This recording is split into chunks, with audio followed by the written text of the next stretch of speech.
Well, it would help if we was up in here. Hello, Governor. What's going on, everybody? As you see, I'm here by myself temporarily, but welcome back. We took a week off so everybody could enjoy what's it called? Valentine's Day. So I hope that everyone had a wonderful Valentine's Day last week. It's do what it do. Um, I do have a couple wonderful co-hosts backstage. I got Frank backstage. I got Sherelle backstage. Centel is on the way. And this week, we're going to talk about 2026. What are your most anticipated movies of the year? Now, unlike other years, this is an unprecedented year for the number of hits, the number of blockbuster epics that are going to hit the movie theaters.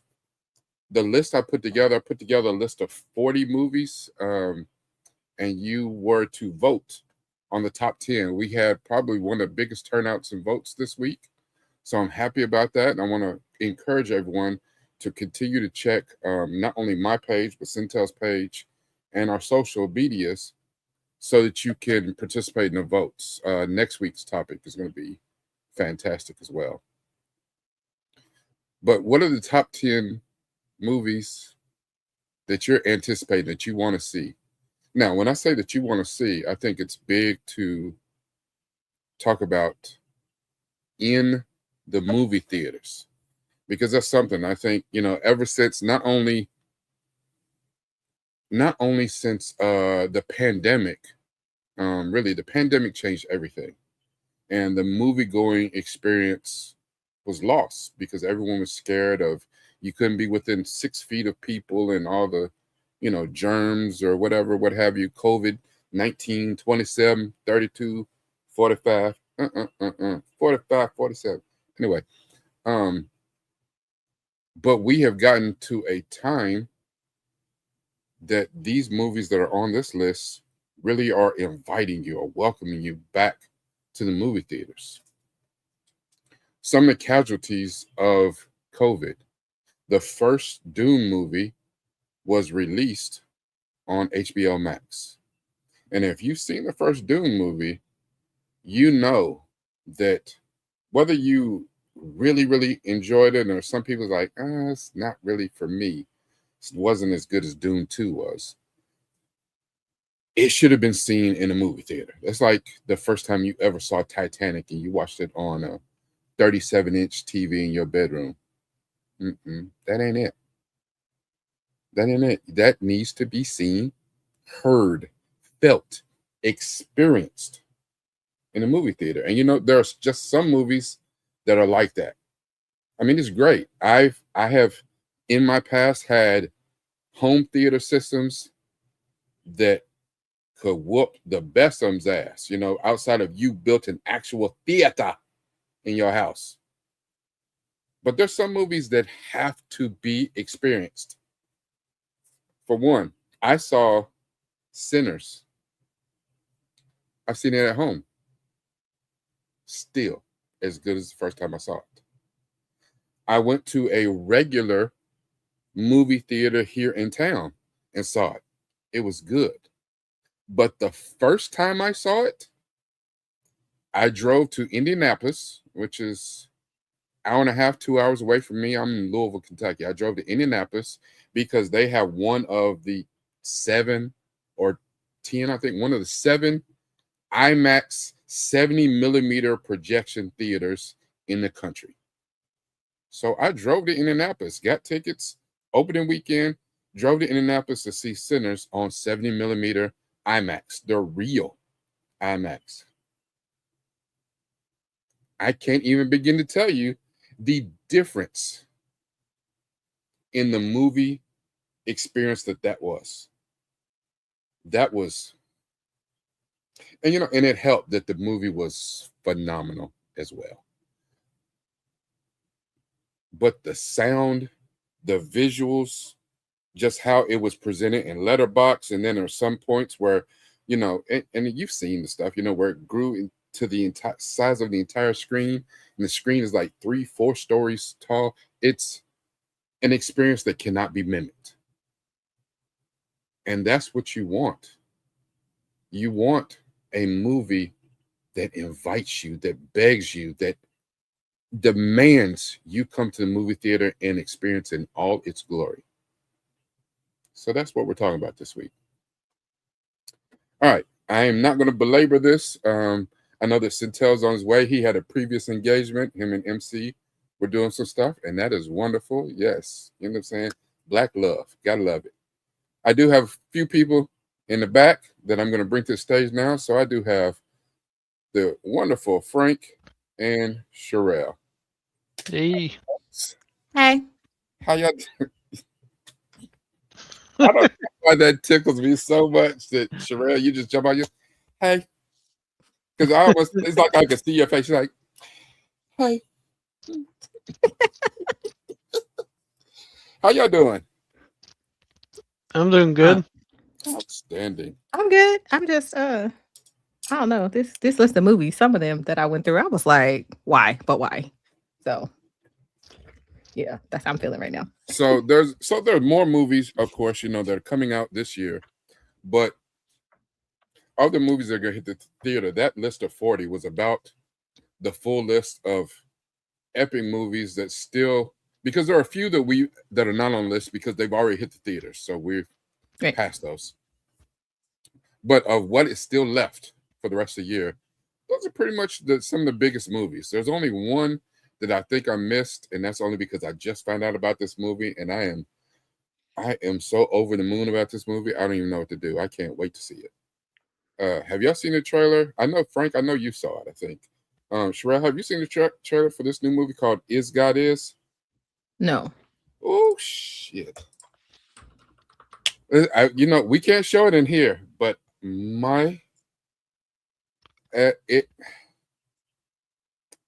it's almost like if I would describe it, it's like the Black Kill Bill.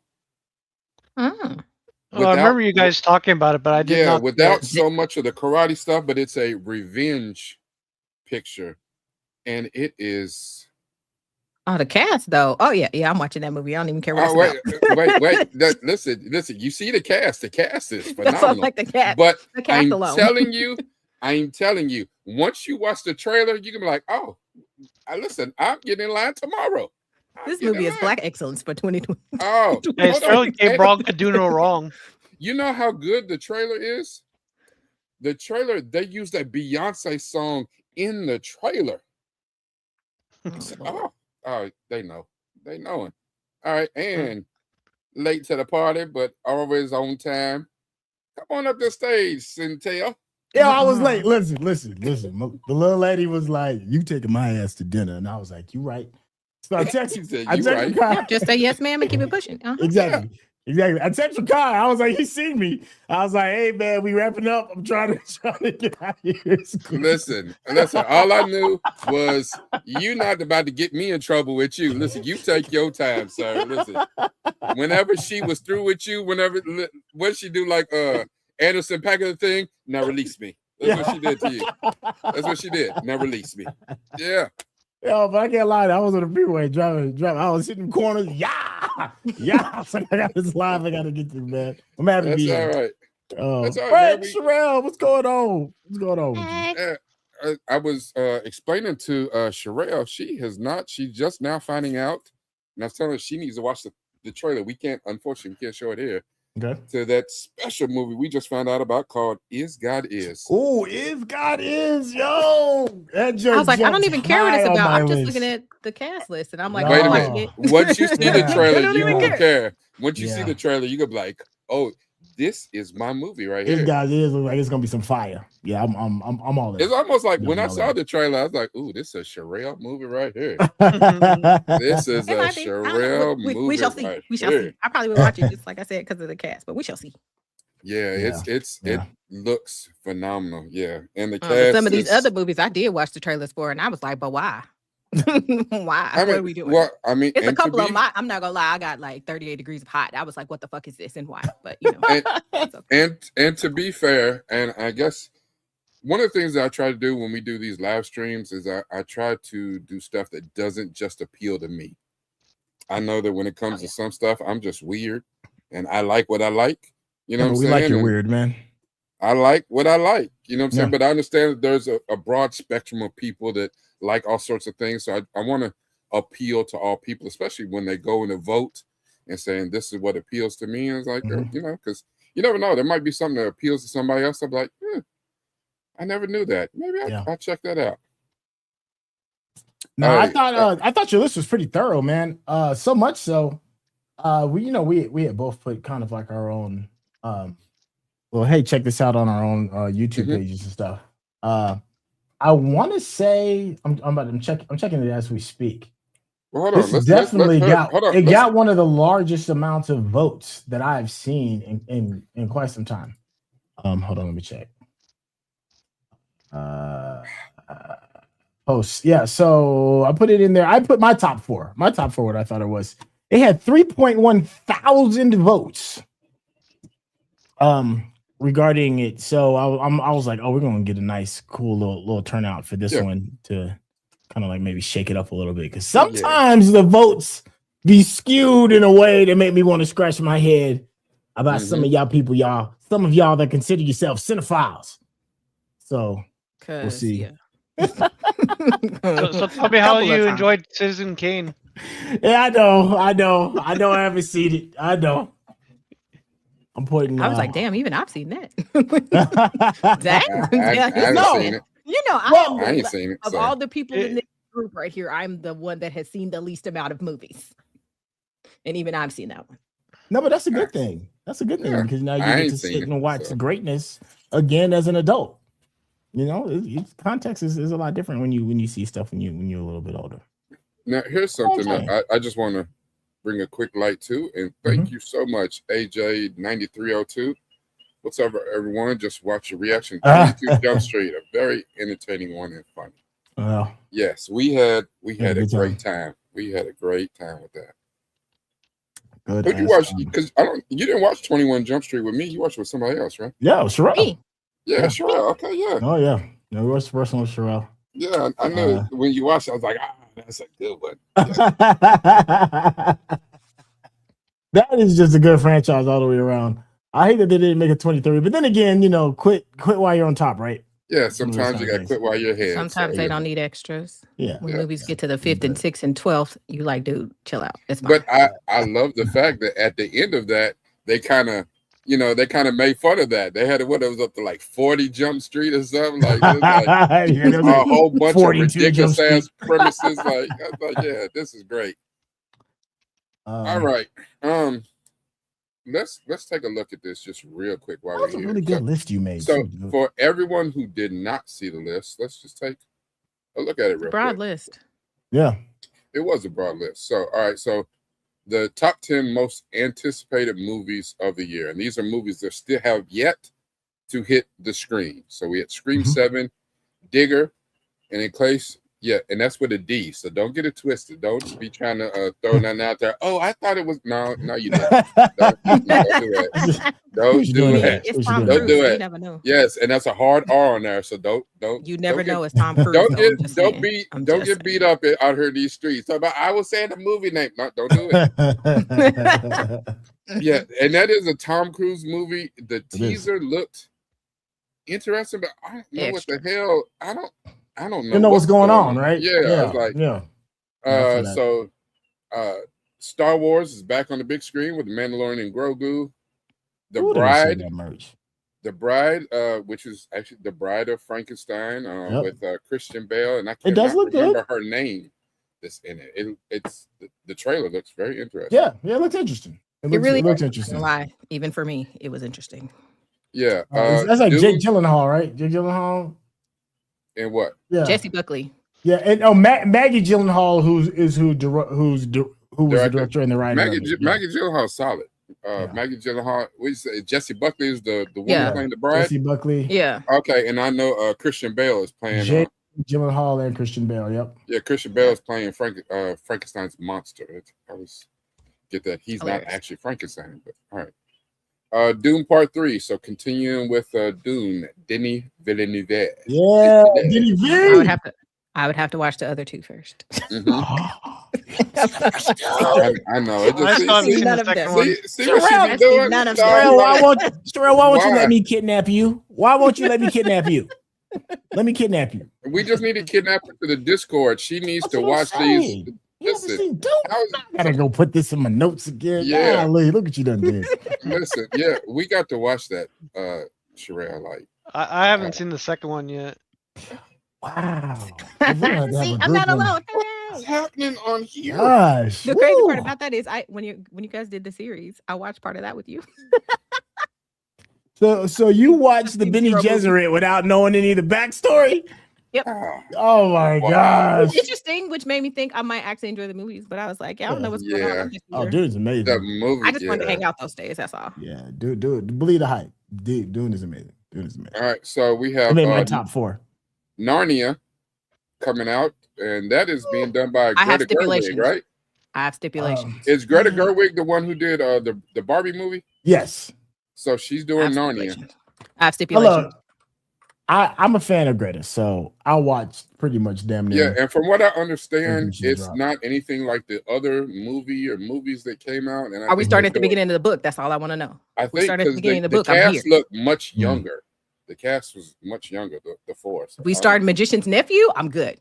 I don't. I'm there. See, I never read the books. I never read the books. I've got the whole book. I have a book that contains all the books. I don't know. So I just know that the siblings are very young in the trailer. So the Odyssey, of course, Christopher Nolan's epic, The Odyssey, which is already sold out all the IMAX. Top 4. Definitely made a year in advance. It's already sold out all the IMAXs. That's crazy. Robert Eggers' Werewolf. Yeah, I don't know. I mean, Robert Eggers is a pretty good director, but I don't know much about I don't know about that spelling. He even spelled it. Yeah, I was like, he's like, Frank said they're doing too much already. Frank said they are doing too much already. They're doing a lot. Yeah. I know nothing about any of these movies so far. Yeah, Avengers Doomsday. Number 1 with a bullet. Is this anything Avengers? I'm probably is this just a cash grab to yes, to drag RDJ? All I saw was I'm hoping it's both a cash grab and good. Also, it said Wakanda and Fantastic Four. I was like, okay, I'm watching because I don't know what the fuck this is gonna be. Yeah, and the Russo brothers came back to put their stamp on it. So we'll see. Yeah, the Russos is back. Come on now. Yeah, The Devil Wears Prada 2. I'm excited about that. Part 1 is surprisingly good. I've never seen part 1. It's just porque. Like, why after so long? What are we doing? I don't know. I've never seen part 2. I mean, with the cast, I'm probably gonna watch it. I just don't understand why now. That's all. Look, I was the main one that was like, I'll never watch that. Why would I watch that? And then I saw it. I was like, damn, that was really it's good. Like I said, cast is good. You know what I'm saying? Like, what's that little girl from Princess Diaries? What's her name? Anne Hathaway. Yeah, Anne Hathaway. I know she's in it, and then the other. And Meryl Streep is just beasting. That's why I was like, Meryl Streep is in it. You know what I'm saying? And Emily Blunt. So I'm like, Meryl Streep's a beast, though. I Meryl Streep goes Super Saiyan when she drinks her coffee. She goes Super Saiyan. Yeah, like there's nothing that she does like on a normal level. She like, come on, dude. Yeah. Come on. So I was like, but I just don't understand why. That's all. I'll probably still watch it though. So we have the Michael Jackson biopic, Michael. I'm excited. Yeah. I am. It's just not interesting to me, but I don't know anything about this. Practical Magic 2. Oh, the first one was good. I'm ready for the second one. I love the first one was so good. I enjoyed it so much. I've never seen it. I don't even think I know anything about it. But it's not like you're not going if you were just really looking for a theater experience. You just want entertainment. You know, because the first one came out like in the 90s, right? Yeah, it's like Sandra Bullock and stuff. Like it was just fun. I don't know. And everybody was crazy a little bit, you know. So yeah, so like it's just fun. Yeah, I know what I'm getting with those two. Yo, I mean, coming out in '98, that's a nasty cast. Them two together. Yeah, I bet that it was fun. Miss Congeniality Part 2 or some shit. Okay.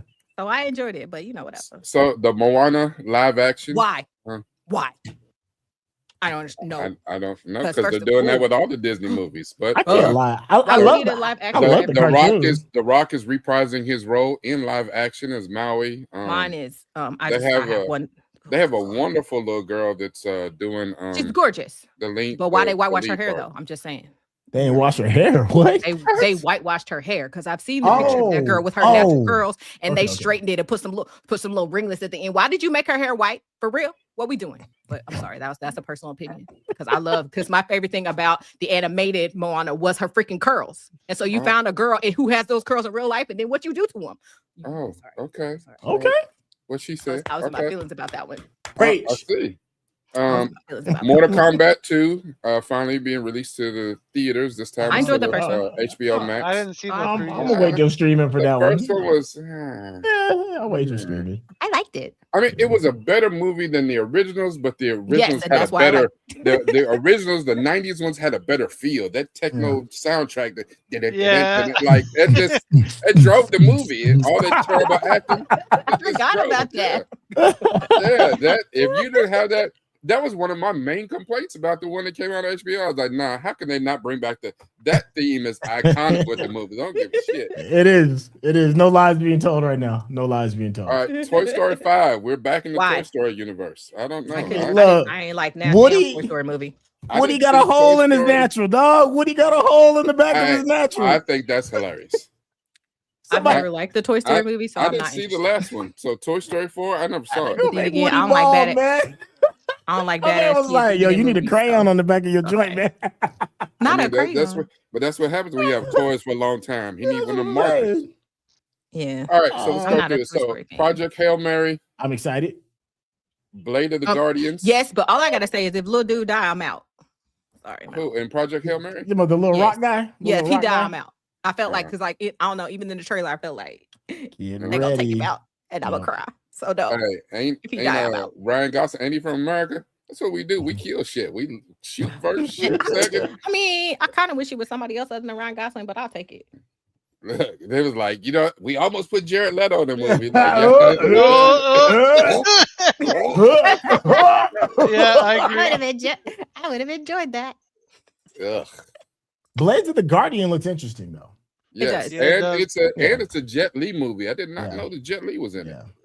I'm anything with Jet Li. I mean, I'm gonna see it. Yeah, I mean, I'm good to see it. Yeah, Hoppers. I'm watching that too because that seems so fun. It looks cute. It actually does look fun, and Pixar and them, they need a win. Is that a Pixar? They need a win. It feels like a Pixar. Yeah, they need a win. I'll let you know next Saturday if it's good.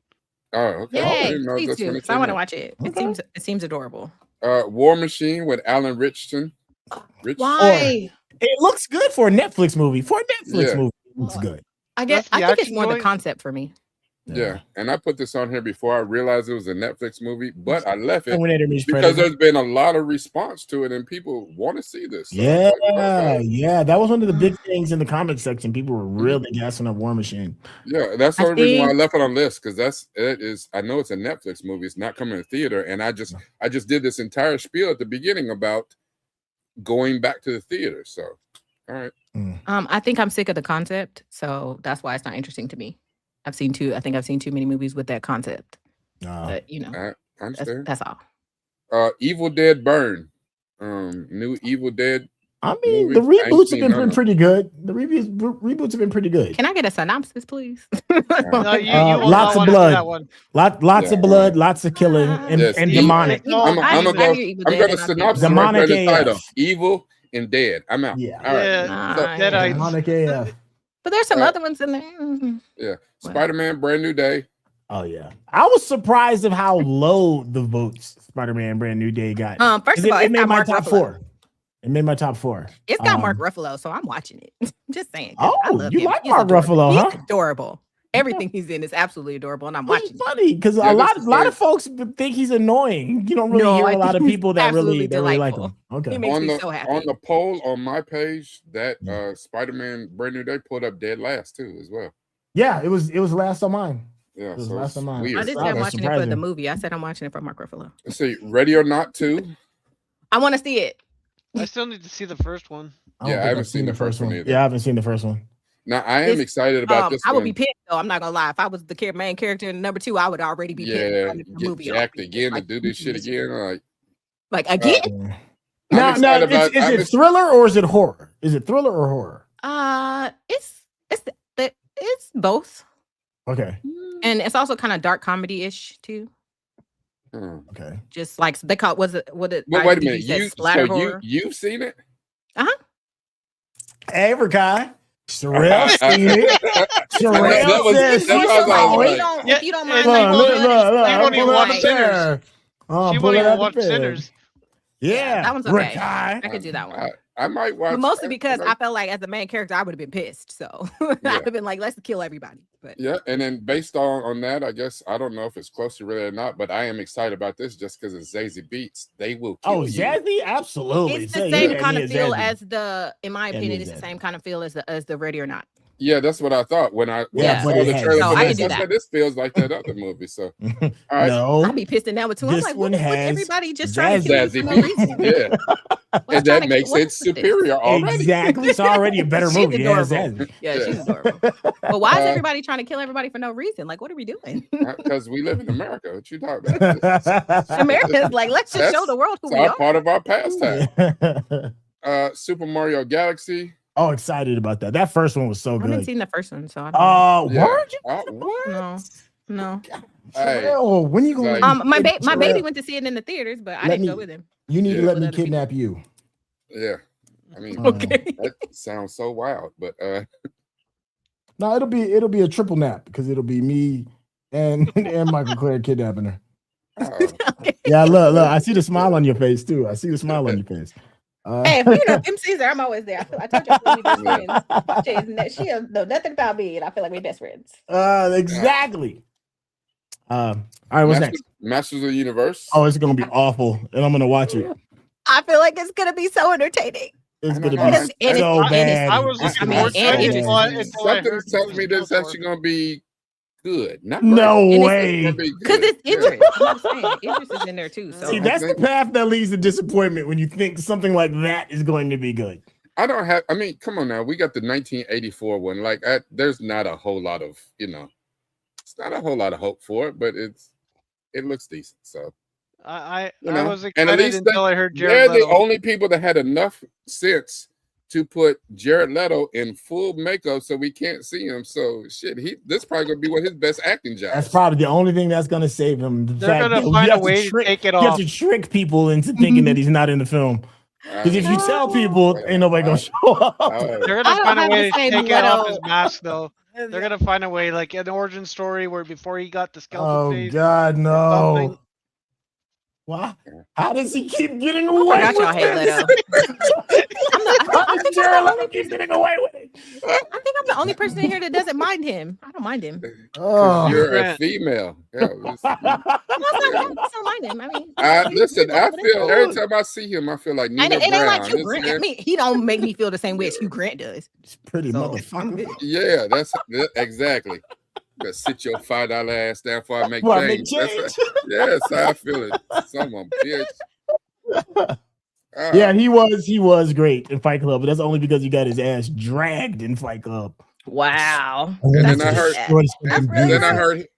he was good in, what was it, Dallas Buyers Club? Oh no, he was exceptional in Dallas Buyers Club. I will not talk bad about Jared Leto's performance. That's in that. One that of the was only exceptional. few moments. Yeah, it's like I've never seen that one. And that is when his star. That's when his star burned out. He gave it all. He turned Super Saiyan and then turned mortal right afterwards. That's so rude. No, like it's an exceptional performance in Dallas Buyers Club. He beasted it out. I won't take that away. The reasons people hate people, it's just so funny. It's like, oh my God, you were so phenomenal. What do you think about being the Joker? Yes, I'll do it. You know what? He fits hard in Dallas Buyers, but anything else, I don't think he fits ever. Look, here's something. Requiem for a Dream. He was very good. I've never seen that. Yeah, like I said, I've never seen Dallas Buyers. I've never seen Requiem for a Dream. So really, yes, that's going far back in time to find another decent performance. Yeah, look, Requiem is not for everybody, man. I liked it. Yeah, it's pretty hardcore. I I'm good. But it's good. Yeah, it's not for the squeamish. All right, so we have the new Steven Spielberg movie, Disclosure Day. Yes, but I actually might watch that one. Say why you're not excited. Tell us why you're not excited. Because it's a Steven Spielberg. Oh No, I mean Steven Spielberg. He used to be that man. That's like, you know what I'm saying? It's like, you know what I'm saying? I used to be that man on the basketball court. I used to be that man on the football field. If you heard about me about to come back out on the football field, don't expect none of this shit from way back in the day. Like, I'm not gonna lie, it seems interesting. I didn't broke my hip walking to the field. Like, no, like, It's like, and Coleman Domingo. I was like, yeah, I'll probably watch it. And Coleman Domingo. Coleman Domingo is. I mean, I am an Emily Blunt fan, so yeah. I am a too. fan of Emily Blunt, but now we've said it a million times before. Directing is a young man's game, and I do think there's something valid to what you're saying regarding that. What's it kind of an invasion of the body snatchers? I don't know. War of the Worlds. I don't know what the hell this is, and I'm just really not enthused. Shout out to Robert Taylor said Spielberg don't miss when it comes to aliens. That's what I'm saying. Aliens is his bag. That's his thing. The last aliens he was fooling with was E.T. 40 years ago. Knock it off. I've never seen E.T. either. Knock it off. Oh, you ever seen E.T.? No. Yeah, there's gonna be somebody in a black van pulling up right in front of your house. They'll bring me back. It's okay. They'll be like, why of all the people? They're like, no, just take her home. We're gonna have Sherelle on that Wi-Fi. That's when she start tripping. Yes, it is. All right, so Supergirl's coming out. I'm just not interested. I'm sorry. I like the comic. In case y'all haven't seen the comic, if y'all read the comic is dope. I love the comic. It's a good revenge. It's a Western revenge project. And if they can if they can translate that to film well, I think it'll do surprisingly well. We'll see. I think it's going to be good. I think it's going to be better than what people think. So I'm excited about it. Which is saying something to be excited for a DC project, period. So I thought they did a good job on the Superman movie. So, you know, I might watch it one day, but I'm sick of Superman stories. I'm sorry. Yeah, this one like another. This one like that other shit. I mean, but if anything else, you want to see Lobo, right? If anything else, yes. That's what I'm saying. Like the villain, you got Lobo right now. Lobo is selling that movie for me. Like, and I think that's probably why they went ahead and leaked his appearance. Yeah, you have to. I mean, and Jason Momoa's been in his bag. Jason has been killing it. Oh, Jason in it though. You see. Yeah, see that's what I'm saying. He's playing Lobo, one of the craziest characters in the DC verse. Yeah, I'm gonna have to think about it. OP as hell. But he would be the only reason I would be there. I mean, it doesn't matter what reason it is. I think you're gonna get a good watch out of it. Yeah, Jason Momoa can't miss. In June, they have received or got the title back. The Wayans brothers are back in control of the Scary Movie franchise. Oh, good Lord. And they're back in the theaters with Scary Movie 6. I want to be excited, but I feel like you've been away from the game for a long time. And I don't know if your funny is still going to be there. Yeah, that's my only thing. I'm going to see it. Yeah. That's a series of movies that sort of dipped in quality over time. But that's because they didn't have them. Oh, okay, that makes sense. They only did the first 2 movies. Then the movies were stolen from them. Is that why I hated that makes a lot more sense. Yes, they didn't have the movies. The movies were stolen from them. They had no involvement in 3 through 5.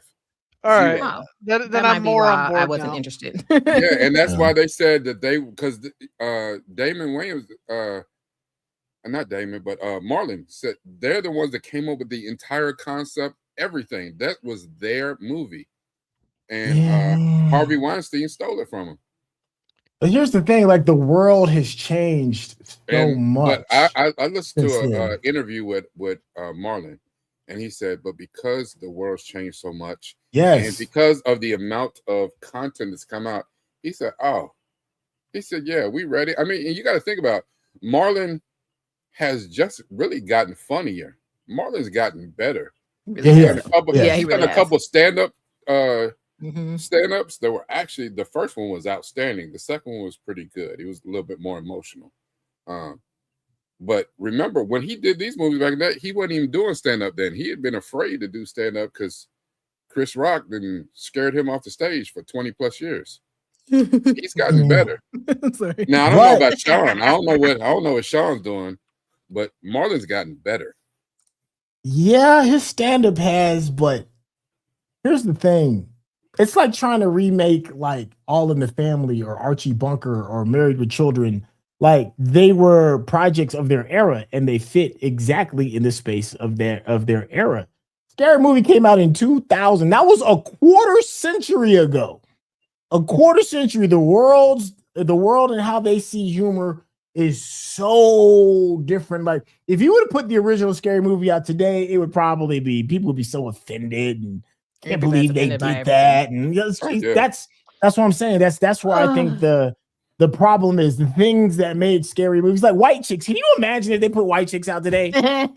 You know, people will lose their mind. Drinking Juice in the Hood, like all those gems that we loved were products of their era, and it's amazing that you mentioned those. That doesn't fit today. It's amazing that you mentioned those because it is a direct correlation. If the direction that they're going with the comedy in Scary Movie 6, if it hits, if it does well, White Chicks 2 and Don't Drink Your Juice in the Hood 2 is on the way. I believe that. I'm with you on that. No, if Marlon said that. Marlon actually said that. If they can figure out a way to crack the code, but I don't know. People are too sensitive, man. People are way too sensitive. I'm going to give it a shot because I love the first two. Yeah. With the weigh-ins. Now, again, will that be in the movie theaters? That's a whole different conversation. But will I watch it? Probably. I'm going to watch it. They're going to get my money. I mean, I'm a support. I'm just, So mega Minions, more the. What is that about? I couldn't find anything on that. I tried. The little yellow stumps and Groot. What was that shit called? Despicable Me. The Minions. Yeah, the Minions from Despicable Me. No, I didn't know. That's the universe that I'm ready for it to die after like the first movie. Yeah, and I like. They were entertaining. I liked all the movies, but except for the Minions. But it's another one of those where it's like, why is there another one? But okay. Yep. Because the money. The money keep rolling because kids keep watching it. The shmoney, baby, the shmoney. And those kids never age. Not only that, I mean, there's kids now, elementary shit, some middle school kids that are walking around with Minions backpacks on right now. The money is there, and it makes sense. And because there's no cartoon on TV, the movies help sell the merch. Yep, true. Look at this. Minions trailer was good, at least according to Eugene. But then also on the upside of that, Dominica says that Minions needs a buffer. I don't know. I it's gonna make his money. I don't doubt that. That it will. Yeah, it'll make his money. Now, will it be good? Is the question. So we got Coyote versus Acme. That has been a Warner Brothers movie that's been on the shelf for a minute. I feel like Looney Tunes is long dead. Like nobody really cares about Looney Tunes because you can't do Looney Tunes things. You can't have Pepe Le Pew running around here harassing. Harassing everybody. Yeah, no, it doesn't work. Yeah. You can't be choking the hell out of a little roadrunner because political activists, animal activists gonna feel some kind of like the thing. Once again, the thing that made Looney Tunes funny is been taken away. You can't really do that anymore. So I don't know how that's gonna work. Yeah, I believe so. They are. I think it's a reboot of Resident Evil. I have no idea. They're doing a new Resident Evil. Yes. Yeah. I just hope it's set in the actual video game universe and not the Really? I don't know. I vaguely remember. I think I saw a little bit. I saw the first one, and I figured out this franchise is not for me, and I was out. And then they just kept releasing bad movies. They're all like bad. A straight to Netflix movie. Mm-hmm. Yeah, let's see. Next, what are you about to say? So, Street Fighter. I'm actually excited about I'm excited about Street Fighter. Yeah, Street Fighter looks fun. I was like, I didn't want to. I wanted to be like, this is gonna be dumb. And then I saw the trailer and I was like, okay. Yeah, the trailer looks good. It's half the damn WWE is in it. I don't give a shit. It looks good. I'd watch it. I mean, because you know the thing is too, when you're talking about our video game and our nostalgia from our childhood or whatever, that last one that they put out with Jean-Claude Van Damme was so damn awful. Don't talk about Jean-Claude Van Damme like that. It's so bad. That movie is terrible. It's so bad. It's so bad. I mean, thank God. Love him, Thank God. Here's the thing. That movie's so bad. So the main villain, M. Bison, didn't fight at all the whole movie. Like, he did some old rocket boot shit. He didn't fight the whole movie because he couldn't fight. They hired Raul Julia. He was like Raul Julia is a magnificent actor. Yeah. He is a magnificent actor. And the thing was, in all the talking parts for M. Bison, he gave such gravitas. He was fantastic. But damn it, he never fought in the movie. Like, this shit was crazy. As a matter of fact, and the thing is, Raul Julia not fighting, just talking in the Street Fighter movie, a movie about characters fighting, was the most redeeming quality of that entire damn movie. Look, when you get Jean-Claude Van Damme, you just want to see muscles, a high kick, and the splits. That's all you want. You don't care about story. You don't care about none of that. That's all I'm just looking at, for his muscles to be glistening and for him to do the split somewhere. Okay? That's it. That's it. I don't care about none of the rest. I did hear that Raul Julia's son is in this movie, and they do something to give a nod to pay homage to Raul Julia in the movie. I don't know what it is, but I'm actually excited about Street Fighter. I actually want to see it.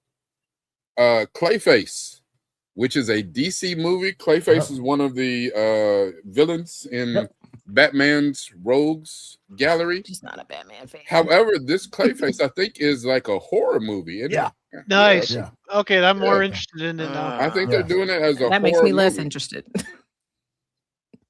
Well, the cool thing about Clayface, though, is, what I'm saying, this dude made out of clay, but he can become anybody. And just to be like a damn chameleon, a damn shapeshifter in a horror movie, that's actually interesting. I will never watch this movie, but really? Not gonna watch this? Did you not hear the part that said horror? Oh, but it's horror, monster horror, all kinds of horror. When it came to horror, I'm a whore. I'm out. I'm out. Samurai. Yeah. Which is so weird because there's several movies out here that have been horror that I'd be like, horror in the title. What's the genre of this movie? Horror. All right, I'm out. It's not that hard. Not that hard to figure out. Ain't my shit. Wildwood.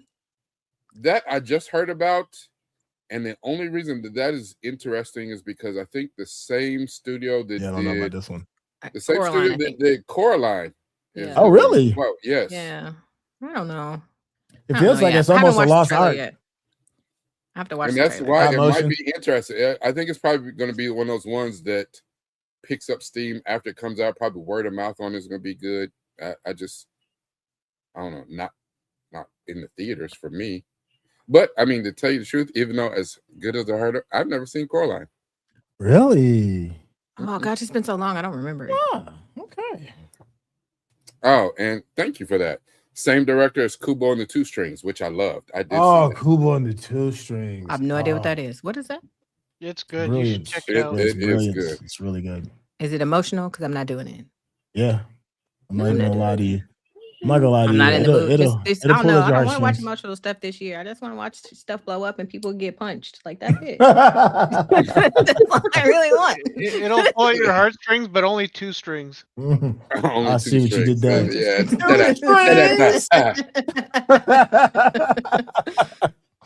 All right. So after Wildwood, they are doing a new version. Not what's my dude from Austin Powers? Michael Myers, not Michael Myers, the Cat in the Hat. Wow. They tried with Michael Myers, and that shit was a travesty. Wow. So they're doing the Cat in the Hat. I just stick to the books. Okay. Live action or animated? Bill Hader, right? Yeah, it's animated. That is Bill Hader. Okay, well, if it's animated by the same people who did the Grinch, the last Grinch movie, I could see it being okay. true. I mean, look, you got Bill Hader and Quentin Brunson. You got Bill Hader and Quentin Brunson, so we'll see. Maybe. I don't know. I'm just. It's got Giancarlo Esposito. I mean, he's always good, but I don't know. I hate the whole idea of the Cat in the Hat because I'd be like, it's not live action. It's animated. It's animated. So all of those Dr. Seuss movies. The only one I've ever liked is Jim Carrey's The Grinch. Yeah, that's the only one. Yeah, that's where the peak was. Yeah, his was good. Like he had a whole attitude. It was beautiful. Yeah. So the new Hunger Games, Sunrise of the Reaping. Why? I can't lie. I'm a little interested. Because it talks about Hamish's story, right? If I remember right. Yes. Yeah. Yes. So it's Hamish's story and how he survived. It's one of my least favorite characters. I've only ever seen the very, very, very first Hunger Games. Yeah. I watched the very first Hunger Games. I'm like, Battle Royale did it better. And then I just never went back to the series. I've never seen Battle Royale, and the Hunger Games just doesn't move me. It just, when old girls like, I offer myself as tribute or whatever. It's like, good, get your ass killed. It does not offer.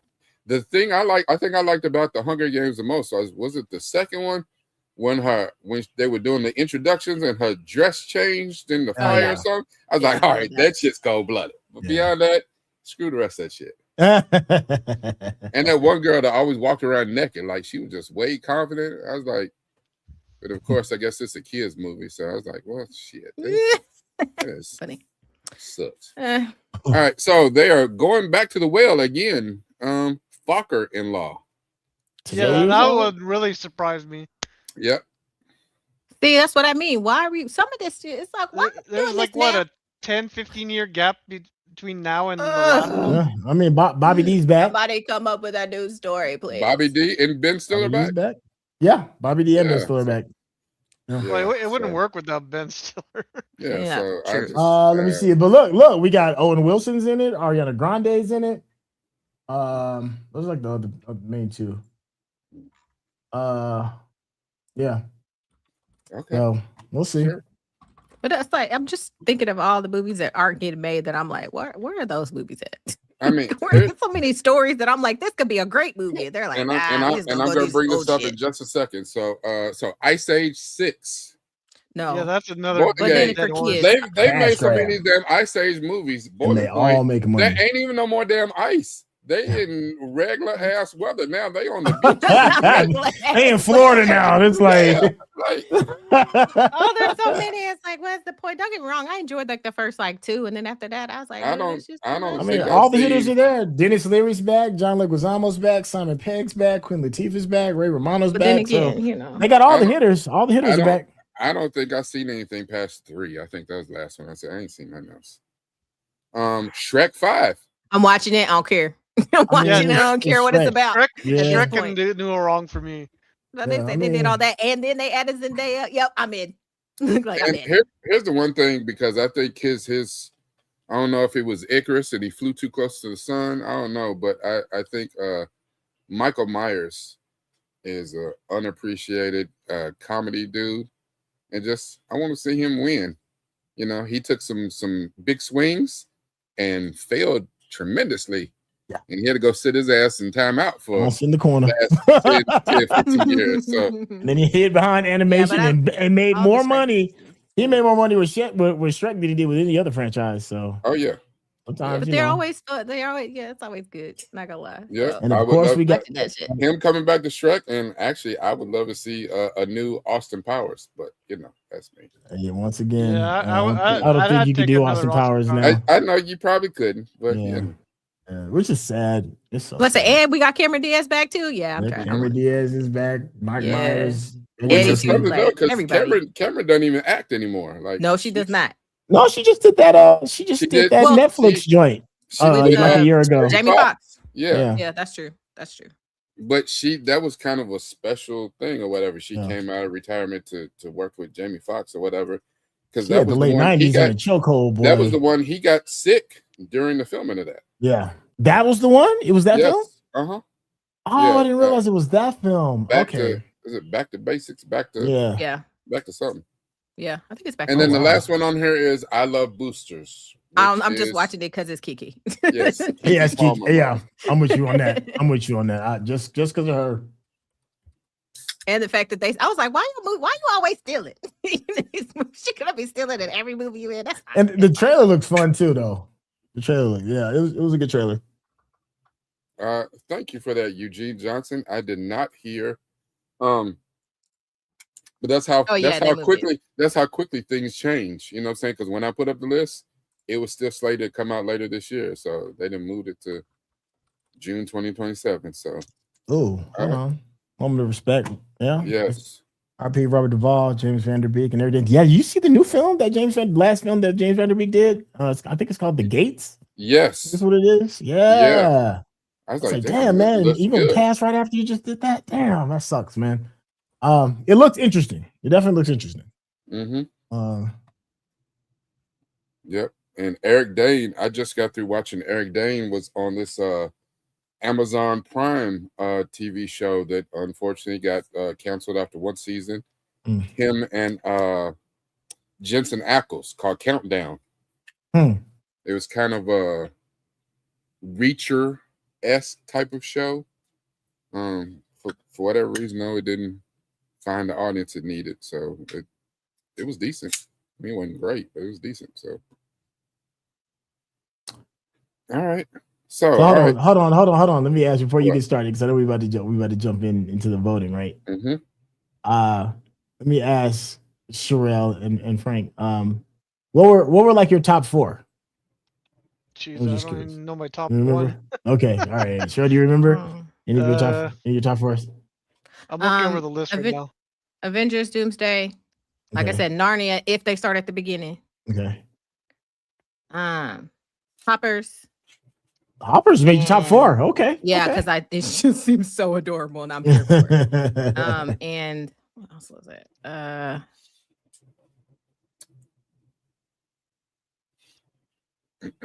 What was that? Raquel, I only reason I didn't ask you is because you've already compiled compiled everything. Yeah, you've already compiled everything.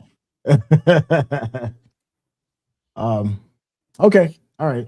Yeah. And I'm sure I've already said my. Oh, it was Shrek before I realized it was next year instead of this year. Mm-hmm. Okay. For me, probably Super Mario Galaxy and the two Marvel movies. Okay. Nice. Right. Okay. Avengers Doomsday and Spider-Man Brand New Day. Okay. Yeah. So what was your four that you posted? Raquel, let me say that out loud. I know Spider. I think ours were almost the same. I think both of us were damn near the same. I think I put Avengers Doomsday. Spider-Man Brand New Day. Okay. I want to say Mandalorian and Grogu and Supergirl. Yeah, that's where okay. Because I wanted to do something different than yours. I knew you had Doomsday and Brand New Day. Yeah, I had Dune, Odyssey, you put Odyssey Doomsday, and Dune and Brand New Day. Yeah. So I was like, I wanted to do something a little bit different. So I put Supergirl and Mandalorian and Grogu.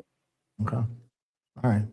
All right. Here comes the surprises and the anger. Bullshit. All right. So I can't be angry at this one though, because this is stuff that nobody has seen, so nobody really knows. I can't be. Yeah. So, and this is just what people are saying that they are the most interested, what they want to see the most. Based they can still be wrong.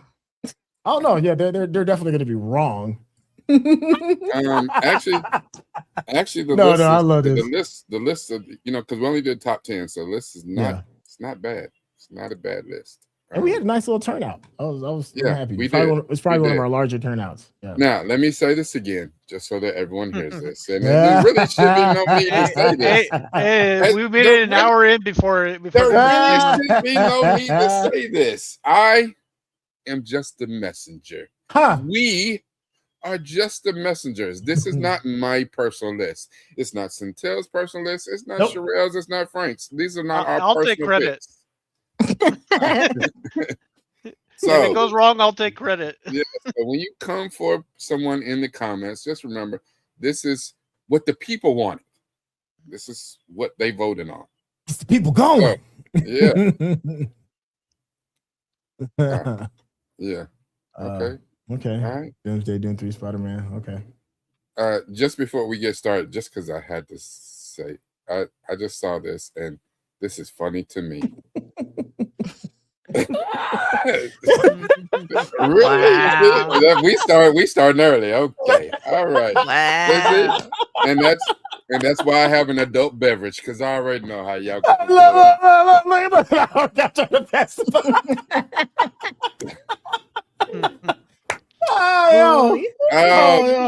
Y'all can all kick you, rocks. you wounded me, sir. Oh, you wounded me. Y'all can all kick rocks.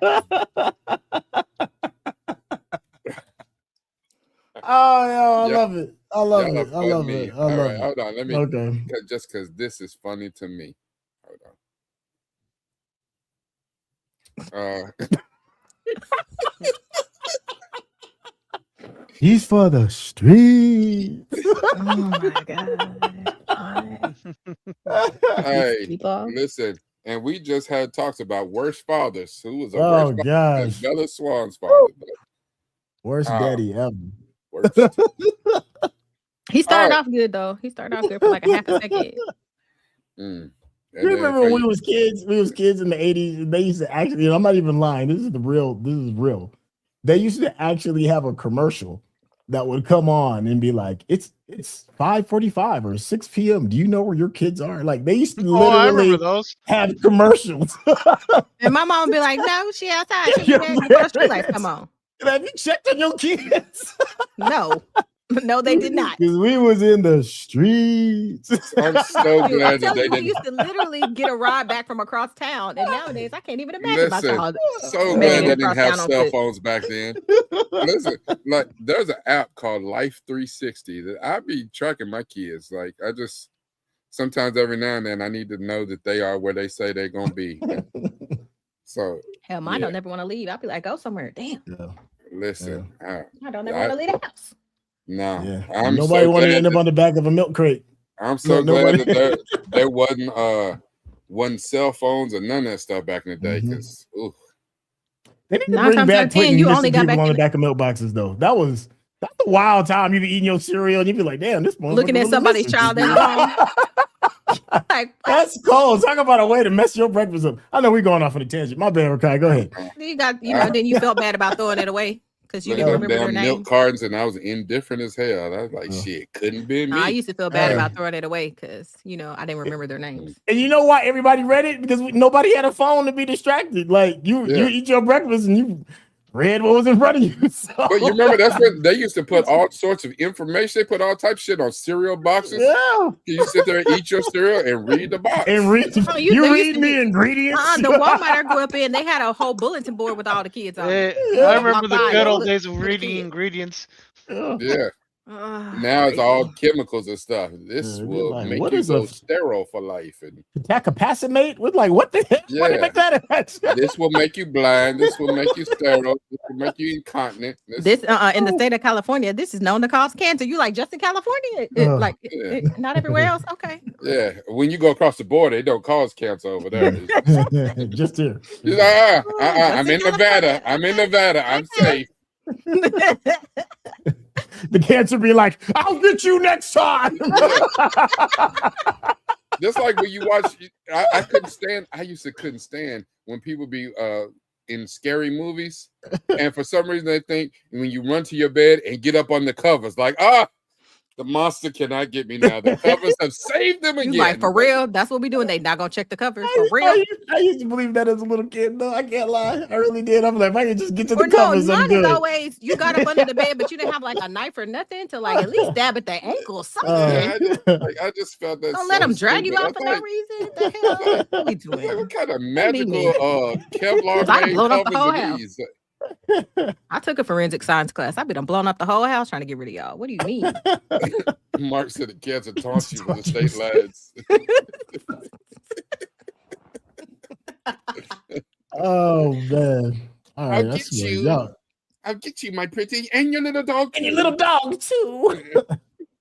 That's why I love y'all. All right.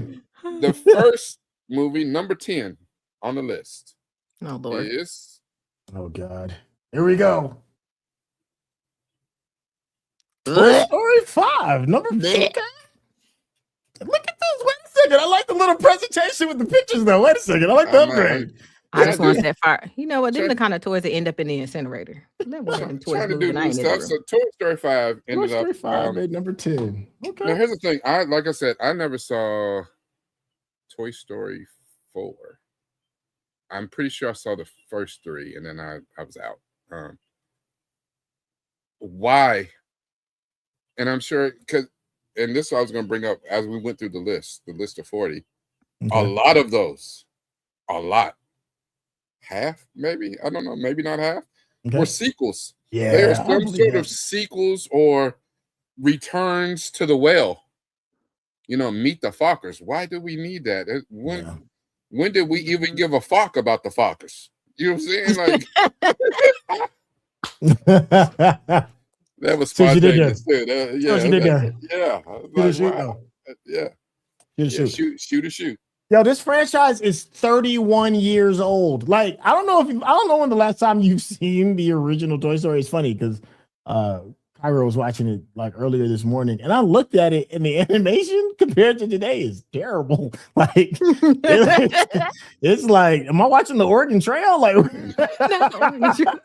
Story, such an old reference. Very long time. But at the time when it came out, when the very first Toy Story came out, it was like, you know, it was cutting edge. It really was. It was like, damn. But watch it now that you've seen all this new animation and all stuff. You're like, damn. Ooh. Now, I want to say, like after school special. I want to say Thursday, I was talking about this list to my kids, and I said something to my daughter, and she loved the Toy Stories because, you know, I don't know. I made my older kids, I made them watch like 1, 2, and 3. And I know that's when I stopped. I think they watched 4. I didn't watch it. But my youngest, my 9-year-old, my daughter was like, oh yeah, I can't wait to see Toy Story 5. Like, she was amped. Toy Story 5, she's like, I'm in. Absolutely. And my youngest, my 9-year-old said, yeah, I haven't seen Toy Story 1, 2, 3, or 4. Right. I was like, damn. I forget he's so much younger. He's my third child. He is 5 years younger. So all the stuff, because my first 3 are stair step. They're like almost 2 years apart, each one of them. So they're stair step. He's 5 years younger. All the stuff I watched with my older kids, I was like, shit. It's almost like watching with Sherelle. I was like, damn it, I got to kidnap him for a day and make him sit. Oh, no. But like I said, they all go into the incinerator, all them toys. But here's the thing, too. I also realized. For real. Let me even think one of them toys is moving. Them going in the incinerator is the plot of one of the movies. I know. She gonna throw Lotso down in the yep. And I'm gonna watch him melt. I'm gonna make sure he melted first. And your whole house gonna smell like strawberries forever. I'm gonna take it to the hospital. That's what my mama did with that possessed doll I had when I was little. She took it to the hospital, put it in the incinerator with all the medical waste. You got some different trauma. You didn't have a good guy's doll in your house. Like, okay. Why was your doll possessed? Don't ask questions. Don't ask me. Don't ask me questions. I don't know why. It just was. That's all I gotta say. That's a long story. Did it say good guy on it or something? No. All I gotta say is we don't do Cabbage Patch dolls in my house. Oh man. You had a possessed Cabbage Patch doll? I sure did. Was a Cabbage Patch kid too? That might be one of the reasons why Toy Story is not that fun for me, but you know. Okay. I thought the first one was all right. It just wasn't, whatever. But I don't like badass kids, even in movies. So that's probably why. Because that little next door neighbor, I would have thrown him over the fence. When Toy Story got me, I thought the first one was good. It was solid. I had a good time. I was like, man, that was good. But whichever one it was, and the little toys was at the dump, and they were circling the incinerarer, and they was grabbing each other's hands, and they were like, I don't know if we're gonna make it.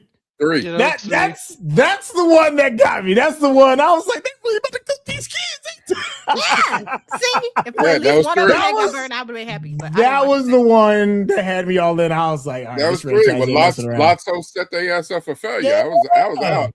That was like, I was like, is this still a kids movie? What are we watching this? They was looking into each other's eyes. I was like, I'm out. Yeah, it was at that point. I'm like, this is no longer. Yeah, I never saw kids 3, so I movie. don't know. No, that was I don't even remember was 2. I don't think. Yeah. So Yeah. my the thing is, you know, why I might want my son to, you know, because my daughter, I'm pretty sure my older kids may go. At least my middle 2 kids will probably go see Toy Story 5. Mhm. My youngest son, I don't know if he's gonna go because he's part of that next generation of kids that Mhm. it is hard as hell to make them sit down and watch an 1.5, 2-hour movie. Like right now, I can't get him, especially at home where there's so many distractions. Absolutely not. Mm. It won't be long before the movie. I mean, it had to be something really good that he wants to watch. Mhm. If I want to watch it, we'll be halfway through the movie and he turn around playing with his toys and shit. These kids, they watch TikToks, they watch shorts and reels and stuff all day. They consume media no more than 3 minutes at a time. So try to sit them down for 90 minutes, 2 hours? Absolutely not. Yeah. Oh, somebody else had a Toy Story moment too. When Andy was giving all his toys away one by one, playing with Bonnie, and it came to Woody, and she said, "My cowboy." And Andy pulled away, but reluctantly gave Woody to her. That was the moment too. Yeah. Yeah.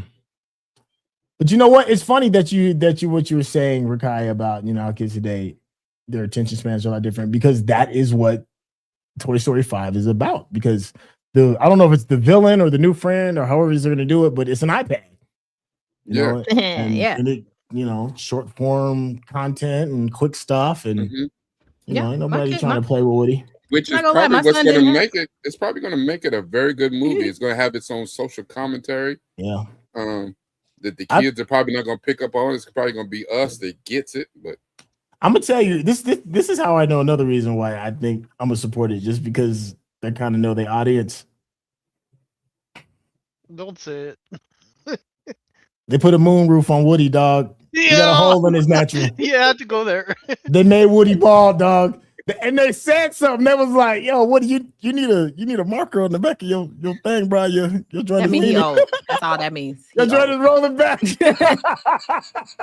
Which is funny though, because that's actually true. The paint on toys fades over time. It does. But he had to be the back of his head. I couldn't be his suit, took his cowboy hat off, and his whole moonroof was open. My man, moonroof was out.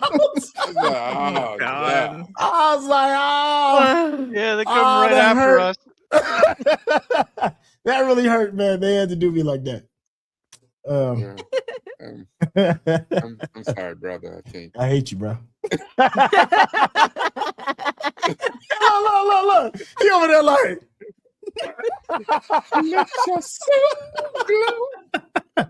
Yeah. Oh man. Okay. All right. Next movie. Let me see. All right. Coming in at number 9. Really?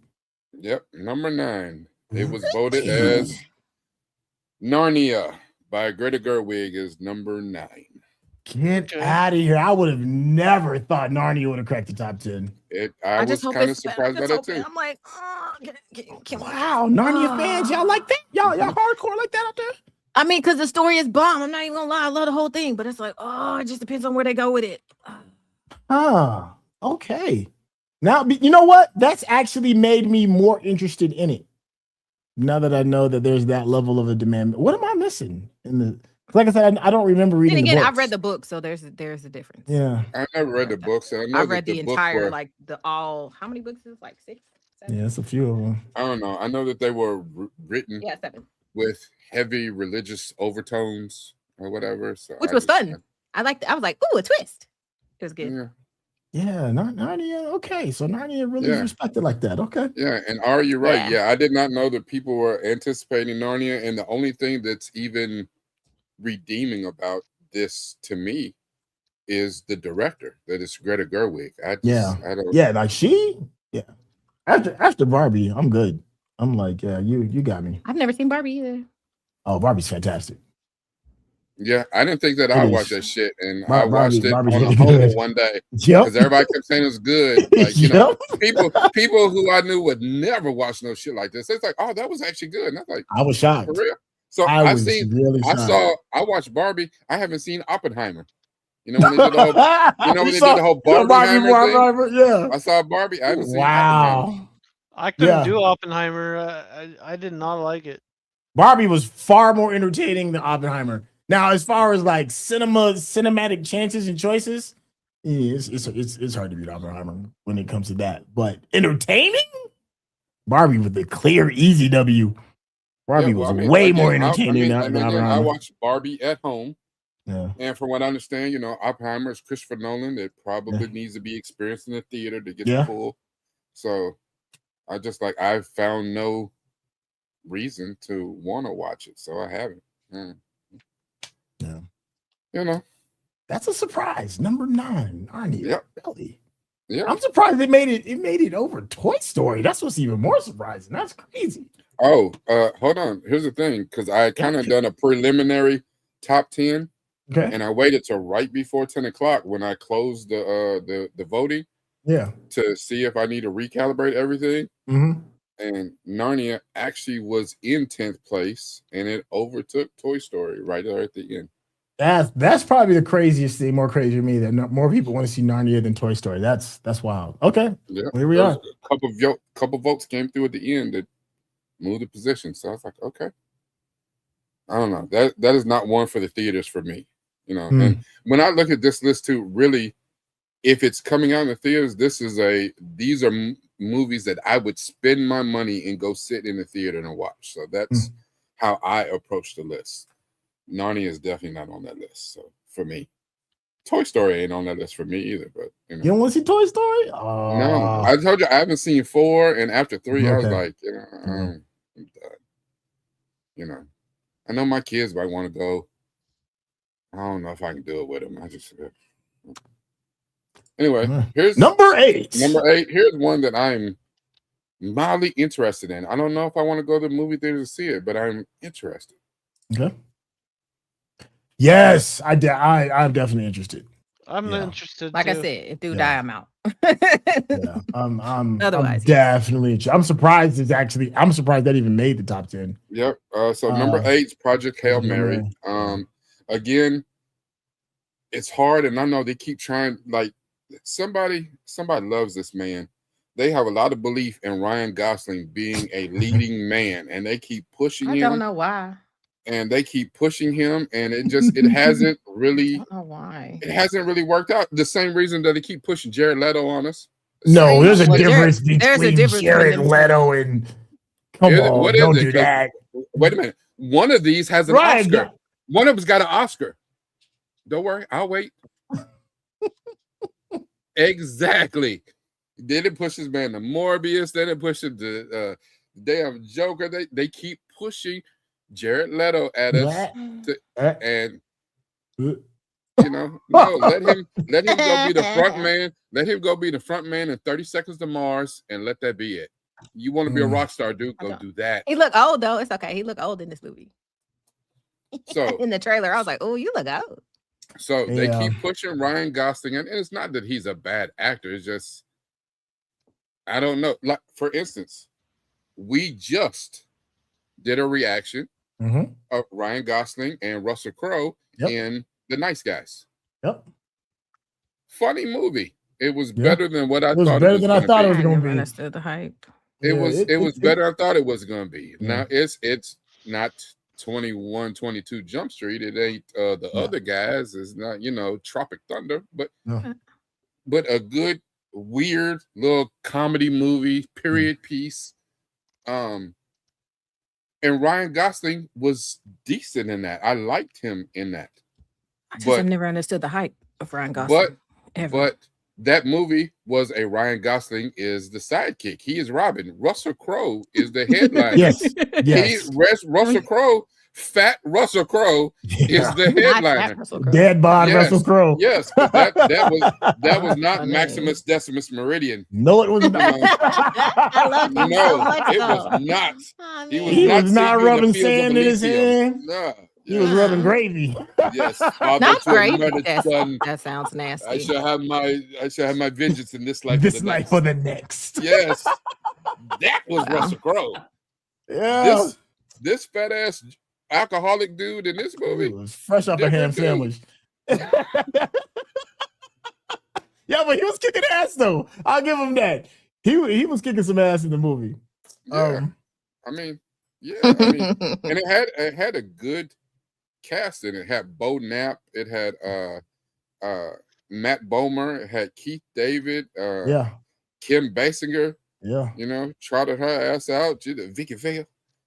So, I mean, it had a decent cast in the movie, but to me, Ryan Gosling is forever a supporting actor. He's not really a lead actor. Woo-wee.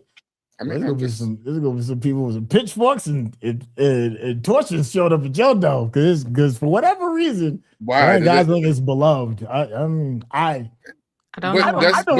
dislike him. Do they love him? People love him because they like to look at him, or do they love him because he's that good of an actor? But you know what? Let me hush. I was about to say something.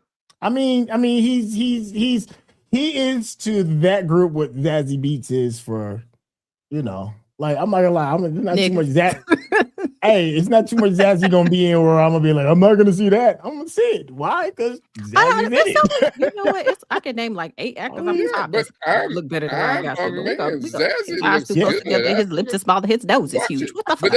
But that's the Fall Guy was good. I agree with you. Fall Guy was really good. Fall Guy was good, and I guess he is the lead of that. But it's Emily Blunt. I mean, shut up. You know what I'm saying? I mean, come on now. Say Ryan Gosling is a leading lady. Well, they said the devil is a lie. So many people are so much better than him. They act better than him and they look better than him. But we're gonna let that go. You know, there's a difference between, you know what I'm saying? Like, there's certain people that you show up for because they look good, and there's certain people that can act their ass off. You know, I'll show up for Zazie Beetz because she looks good. And, you know, but I'll show up for Viola Davis. Absolutely. Yeah, because she got chops. Yes. I didn't show up because I can go googly eyes all goddamn movie. No, it's not happening. No. Well, the thing about Zazie, and I think Zazie and Ryan, they're actually two opposite sides of the same coin. They know their lane, they know who their audience is, and they meet the expectations of their audience. Mm-hmm. You know, you're not like Ryan. I mean, actually, Ryan did get nominated for an Oscar for Barbie. He didn't win. I do remember him getting nominated for. Of course, he wasn't. He was solid in Barbie. However, that was Margot Robbie's movie. Come on now. He's supporting. To kind of circle back to what we were talking about just with Project Hail Mary. To me, what sells it is Lord and Miller. You know, to me is probably one of the bigger selling pieces than anything else of the project. You know, it's the same producers / writing / directing team that did Into the Spider-Verse. They did the Lego movie. They did what was the joint? 22 Jump Street. 22 Jump Street. They did what was the joint that they've done so much. Meet the golly, I forgot Cloudy with a Chance of Meatballs. Yeah, that joint is incredible. That's adorable. Yeah, so I'm more excited about them than anything else regarding that film. Maybe the combination of them, and they'll do something for Ryan Gosling that has been not able to be done before, you know. So I mean, he's not a terrible actor, you know what I'm saying? It just you just don't understand the hype. I get it. No, I mean, here's the thing. I would much rather watch a Ryan Gosling than, let's say, Owen Wilson. You know, and I know that Chuck can't stand Owen Wilson with the, you know, the burning desire of 14 sons, but because that dude is stealing money, he just, you know, whoa, wow, shut your dumb ass up! Like he's just stealing money. But he knows what he's doing. Yeah, he knows his lane. Sucking it up. Yeah. I said, I just never understood the hype. It's not that I think he's horrible. It's the credit that people seem to give him. It doesn't seem to be warranted, but it's fine. Yeah. As a matter of fact, I give him more credit. The story seemed like it was good, so I would watch it. I give him more credit for his singing. Listen, if you have never seen him sing, what was it? Cry for You by Jodeci. See, but then he does stuff like that, and totally redeems himself. Yeah, absolutely. It's not good enough for me. But it's fine. Shout out to Eugene real quick, who said 3/4 of the movie will be expanded in IMAX. So if you see it in IMAX. For my true blue cinephiles out there, you all know and understand the real importance of IMAX. When a movie that is properly structured for IMAX shows up, it definitely makes a difference. Yeah, I just talked about that in the very beginning. I talked about when I went to go see Sinners. I've seen it in the proper IMAX. I saw it on a regular screen. I've seen it at home. Yeah. It's 3 completely different experiences. Yes. Absolutely. Facts. I agree with you on that. I do agree with you on that. All right, so we are at movie number 7. Number 7, Project Hail Mary. Made this crack 10. Okay. Yeah. All right, let's see what else we got. Number 7. Grogu and the Mandalorian. It seems Or adorable. is it the Mandalorian Grogu, right? Mandalorian and Grogu. Adorable. Yes. They gonna sell so much merch. Yes. Because I want one of them little. You see, and that's what they count on. They about to sell all kind of shirts and lunch boxes. It's And so I just want a plushie plushie. toys I was like, why are you so adorable? It God. makes me angry. They're about to be Fortnite skins and I mean, so much money. They already have that. But here's the thing. I think when you have something that's good, there becomes a point of oversaturation and you doing too much. Like I remember, and not that I'm a fan of these movies or that I saw them, but in the 80s, I remember when the first 2 Nightmare on Elm Street movies came out and everybody was in love with Freddy Krueger. Yeah. I was like, I wouldn't never. Somebody tricked me into. I think I watched the first one. I didn't sleep for 2 goddamn weeks. I was taking no dose and drinking coffee. I didn't sleep ever. But I do know that after the second movie, Freddy Krueger was such a commodity. Then they started making him a goddamn stand-up act in the movie. Yeah. So now he's got one-liners and he's got a damn comedy routine in each one of the movies. And they're doing too much. Way too much. They lost whatever that appeal was to his character. They're like, people love you, so now we need to give you more. We need to make you do more. And I'm afraid that that's what they're going to do with Grogu.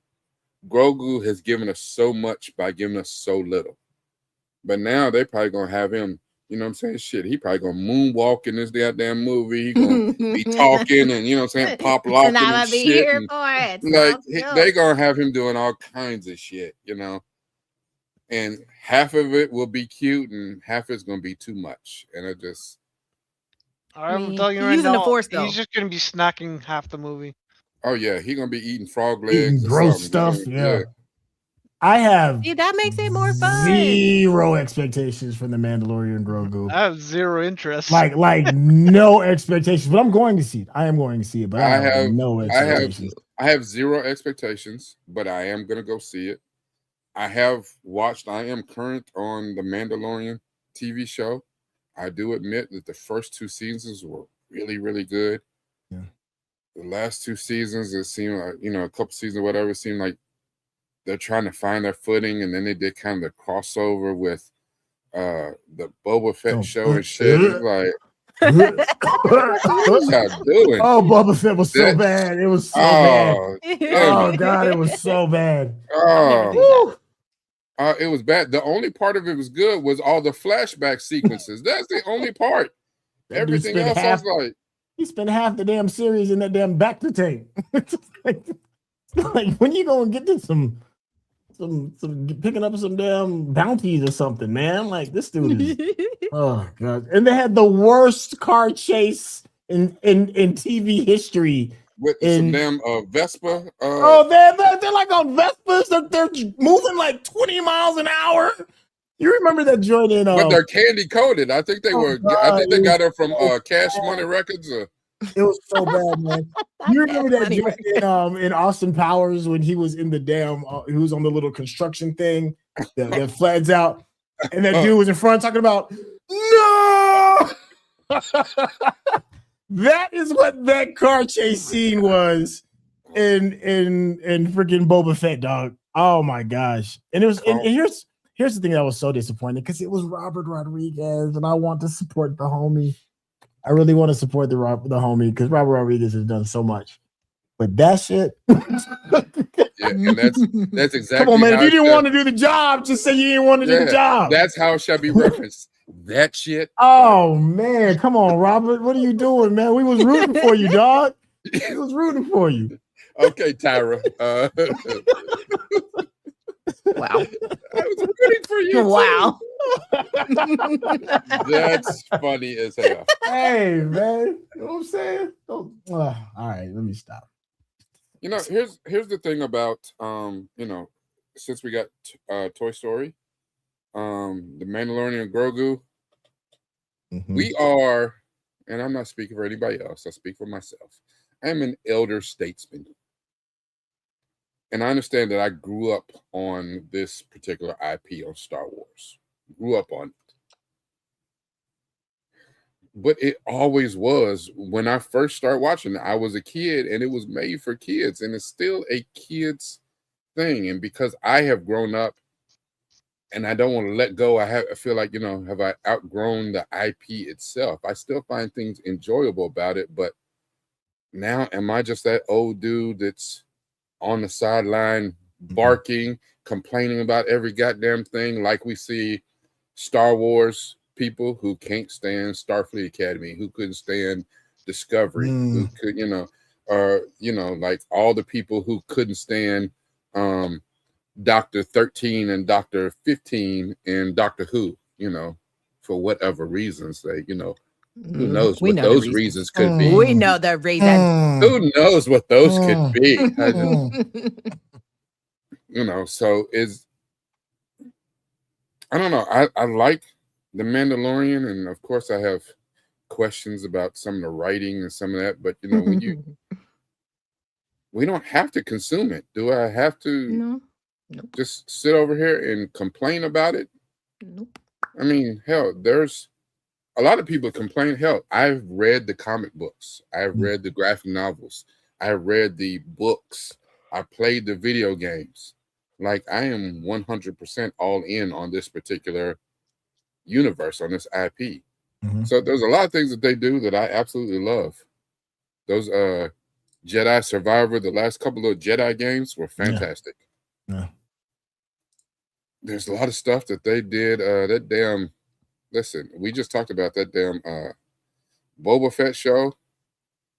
I will slap the shit out of somebody. We talked about Solo. The Obi-Wan TV show makes me angry in a level I can barely explain. The entire sequels, the whatever the last bullshit they put out, 7, 8, 9. I can't even speak about those. It's hard in these Star Wars streets, man. It's hard. Baby, it's hard out here. Listen, I'm just waiting on more Ahsoka, more, you know, the Bad Batch has gone off, so give me some more animated, because the animated, they was killing it. Killing the game. It was like the old DC. DC couldn't make a movie to save their life, but animated, they was murdering the game. So I don't know. Just one of those things. I don't have a lot of hopes for the Mandalorian Grogu. I just my faith is in Dave Filoni, though. Dave Filoni knows what he's doing. So, and he and Jon Favreau took this on personally to do this. Okay. I'll be there. Okay. All right. Yeah. Yes, you know, every time I think I'm out, they keep drawing me back in. Thank you, Geeky Andre, who said Maul is coming out soon. I'm excited about Maul. Yeah. Oh, Maul could do some redemption. Yeah. But again, what I say, it's animated. It's animated. They know what they're doing on that side of the street. All right, so we are on number 6. Number 6. The list so far has surprised me, but in an interesting way. Okay, we'll see. Number 6 is really. Yes. Wow. Yes, you want to be starting the top 10. I didn't think it was going to crack the top 10. You want to be starting something. Wow. So y'all want to see Michael, huh? They want to see Mike. Okay, wait a second. Yes. They wants to see Mike. Yes. Oh, that almost cracked the top 5. Hold on. Oh, wait a second, somebody wants to be starting something. Sherelle, what was that sigh about? What was that sigh? I'm really shocked. I'm just an outlier. That's okay. Yeah, I just had to listen to 5 minutes of the best part of Star Wars hate. That's okay. I don't have to. You know what I'm saying? They can go. I'm not gonna hate on it. I'm just not gonna watch it. It's okay. Do you like biopics? Not really. It's just okay. Okay. She don't really like biopics. Well, no, it depends. Well, no, it depends on who it is. I'm just not interested. Okay. All right. Wait. Hold on. Have you ever seen 8 Now, Mile? if they unreleasing some of that music that never got released, then I'm gonna listen to it. But I'm not gonna go watch the movie. That's not. I'm not gonna pay my dollars to watch the movie. I'm sorry. It's okay. Have I know enough about his life. It's cool. Have you ever seen 8 Mile? No. Okay. Have you ever seen? But that's only because I'm just no. Oh, you haven't seen Ray? She ain't. You never. Have you seen Ray? Jamie Foxx. Wait, did I watch Ray? I think I watched Ray. I don't. It was a long time ago, but I think I watched it. But you haven't. You haven't seen Purple Rain. No, we talked about this. I have not seen Purple Rain. Yeah. Okay. We talked about it. But when Purple Rain came out, I was very, very young, so there was no reason for me to watch it, especially if my mama didn't watch it. Yeah, I'm excited about Michael because of Antoine Fuqua. I'm a fan of his. And he's serious about his. He ain't probably just gonna do it just so it can go straight to streaming. He's gonna try and make it look cinematic. He's a very cinematic director. So that to me, and the fact that all of the original music's pretty much been released for the movie. So you're gonna hear the real deal. And and Mike looked kind of like Mike. I mean, I know it's his nephew in real life, but it looks real enough that it won't take me out of it because they've done Mike projects before, and to say they were bad is an understatement. To say they were bad is doing it justice. So did you like? Because I've never really seen it from top to bottom. Was it Jackson's An American Dream? Did you? Oh like that? Yeah, hell yeah, that's a classic. Yeah, that's almost as classic of a miniseries as it. There's like out of the greatest miniseries of the late 80s, early 90s, there's what? There's Jackson's The American Dream. There's Roots. There's probably like maybe it's probably like one other.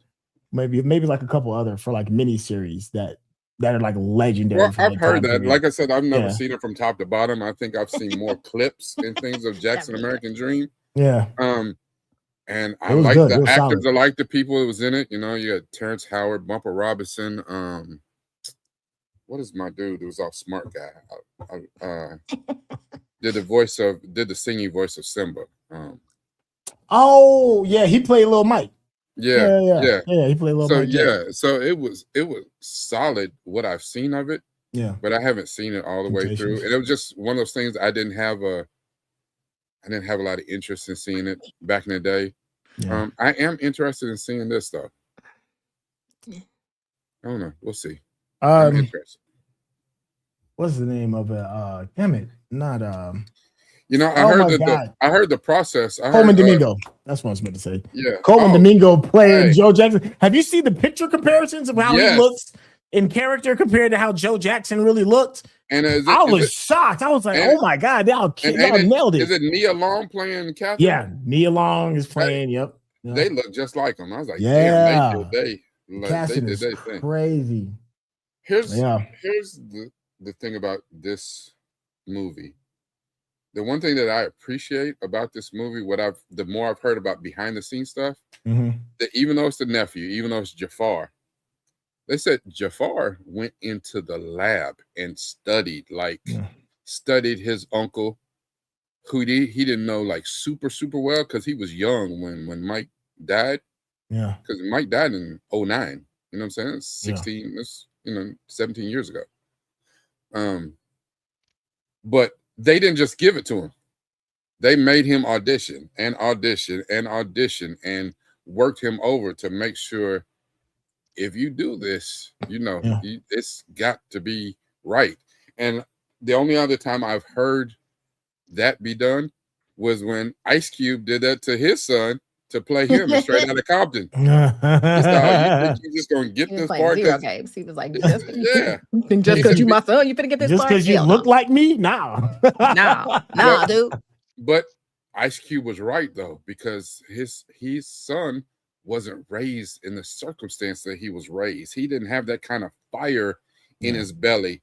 You know what I'm saying? Like, boy, you've been sitting on over here on the cake eating, hostess cakes and shit, in this just gated enjoying community. life. He did an interview about it, and he was You've like, been living in this gated community your whole once his life. son realized that he wasn't just gonna get it, he had to go like to school and stuff for it. Yeah. He was like, "Oh, you're not gonna give it to me? I gotta work for this?" Okay. Yeah, he made him go take acting classes for like 2 years. Like, he's like, you're not just gonna get this, and it worked out. Yeah, it worked out for him, you know what I'm saying, and it probably made him better.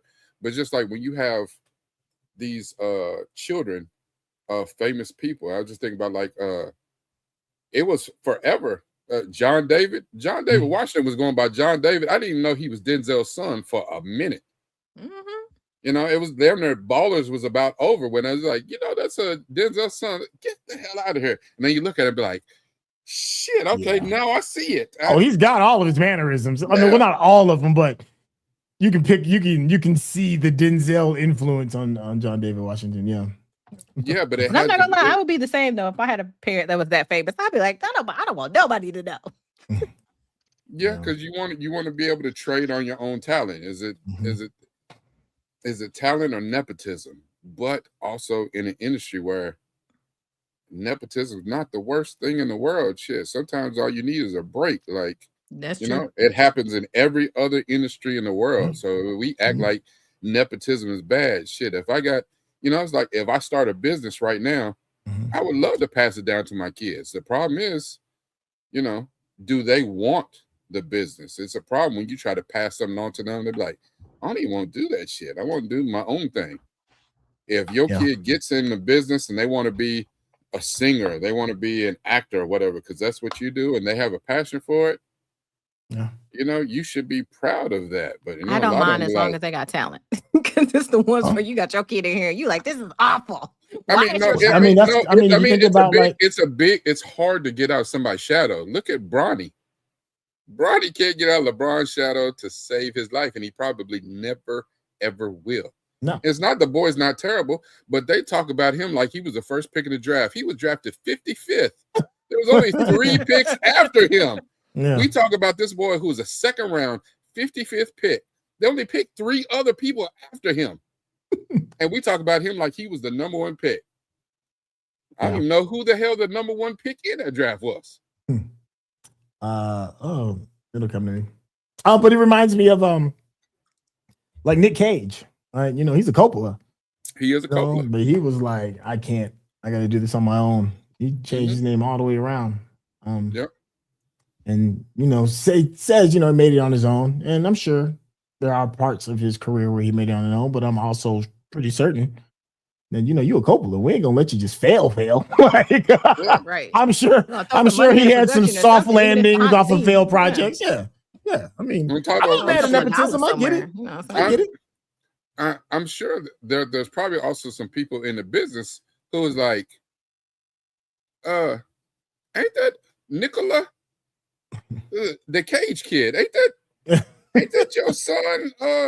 There's like, yeah, he's trying to get out here and say he don't know me or nothing. There's like, just make sure y'all take care of him. They're like, all right, we got it. You know what I'm saying? Like, I'm sure that there's people in the business that know, and that throw them a bone or whatever and see how they do. But just, I don't know. It's a catch-22 really, because you want to do for your kids. I think me and Centel have had this discussion before. As men, my sons are the only men in the entire world that I want to see do better than me. Now my friends and stuff, they do well, and I want to see people win. I am interested in seeing people win in your lane. But the ones who I want to absolutely eclipse anything I have ever done in my life are my sons. I want them to be the best men that they can absolutely be. Because at the end of the day, I'm like, damn it, I did something right. Yeah.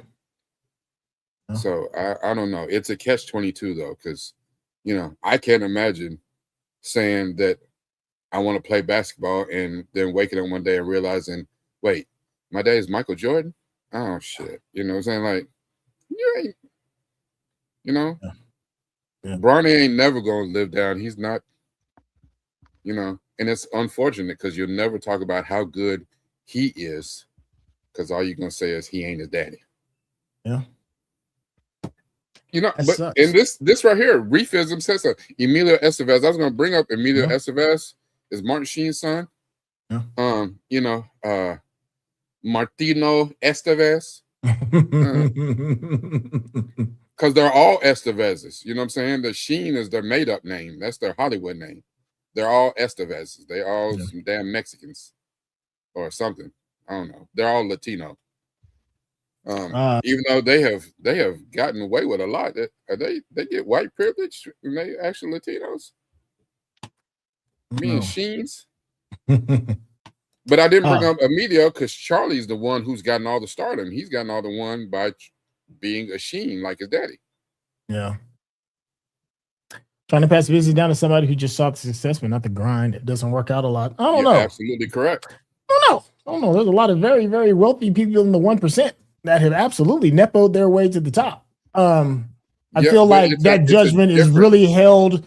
That judgment is held more for people that aren't in that like top 1% because they do it all the time. It becomes standard. It's not even questioned. It's not even remotely they start up questioned. as little kids learning about the grind. Well, see, that's what I'm saying. But for people that aren't in that top 1%, we always kind of like look at people funny and be like, "Oh, that's nepotism. You got in there because you know your uncle was there and your daddy was there." Why you think half their kids end up on drugs and doing crazy stuff because the pressure. Standard. Yeah, that's standard. It's never judged. I'm gonna tell you off top. Like, don't get twisted. If I can help my son the best way I possibly can, I'm gonna help my son in every possible capacity. But I'm also gonna try and help him be prepared. Don't get twisted. I'm gonna try and make sure he's prepared. But you best believe I'm gonna try and help him. Absolutely. But regardless, that you know, like acting seems to be one of the only ones everybody's like, "Oh my god!" But it happens everywhere. What do you mean? Nepotism is everywhere.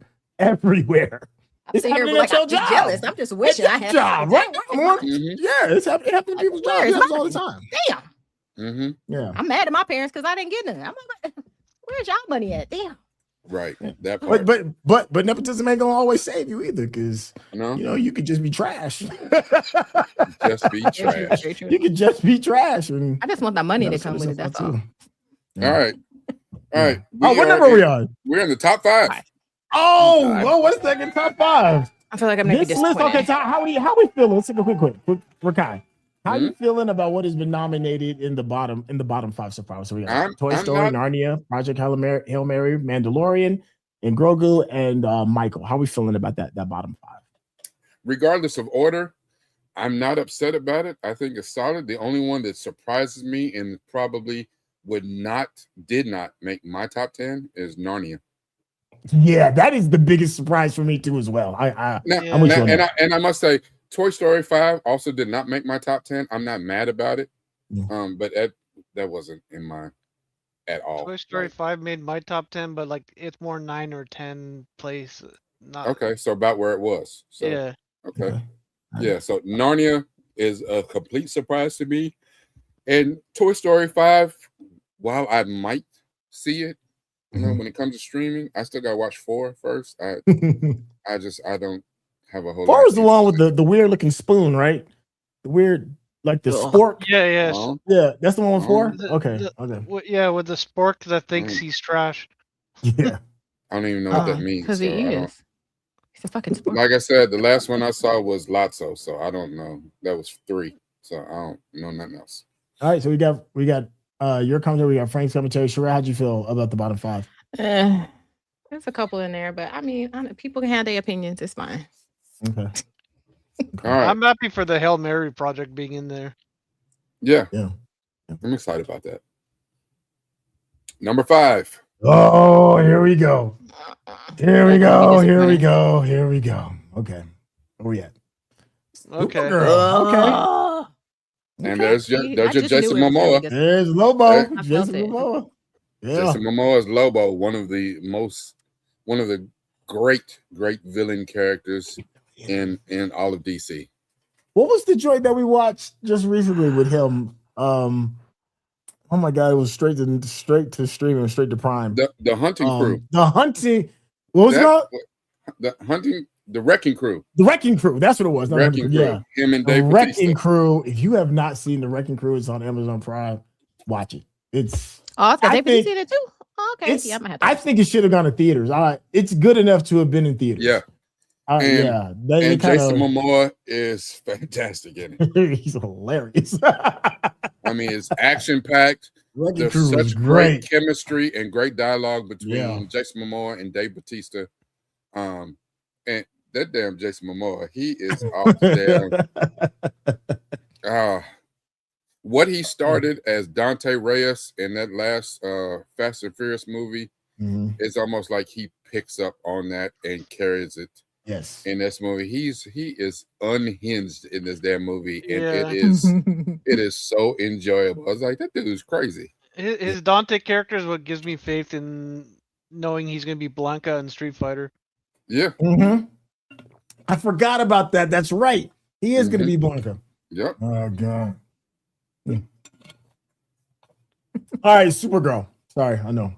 Yeah, I am drinking my water like I am happy for Jason Momoa being Lobo. I think that is one of the most brilliant leaks of a cameo, in advertising ever. I have a lot of reservation. No, not a lot of reservation. I don't know, because I thought that Millie Alcock was really solid in House of the Dragon. I thought so. Yes, I thought that she was really, really solid. As a matter of fact, I liked her better than the lady who's playing Rhaenyra now. The old Rhaenyra. Yeah. I liked her better. She has some trash ass writing just for the relationships and shit like that, but I liked her acting. I liked her.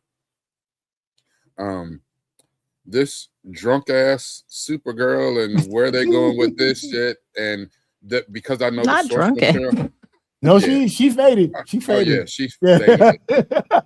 Wow. Yes. But not for the whole movie. She's not gonna be faded for the whole movie. But and I love it. And there's that's a reason because why she's and that's faded. because yes, just think about that whole thing. When superheroes have trauma, they have their own PTSD, their own anxiety and depression, all that.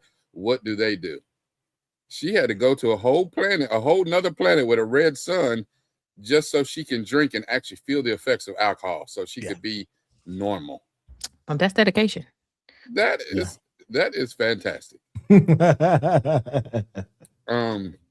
don't know. I have hope for this movie. And again, kind of like we said, before, it was Lord and Miller. I so far, I trust in your boy who's running the show. Why I was just about to say his name and why did it just slip my mind? You guy from Guardians of the Galaxy. What oh shoot, now my brain was just I had an old brain fart. Oh my god, what is wrong with me? Frank, help me.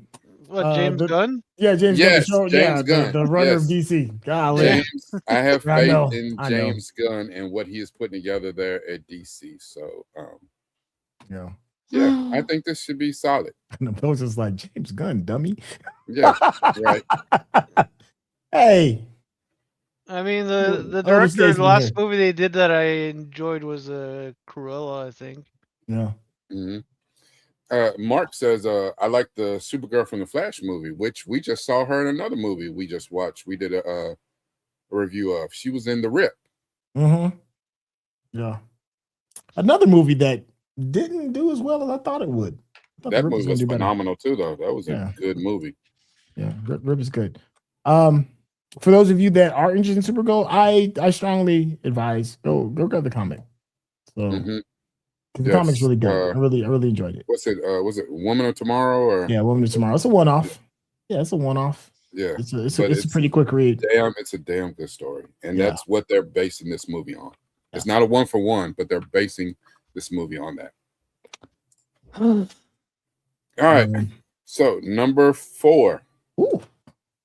Number 4. We're getting close there.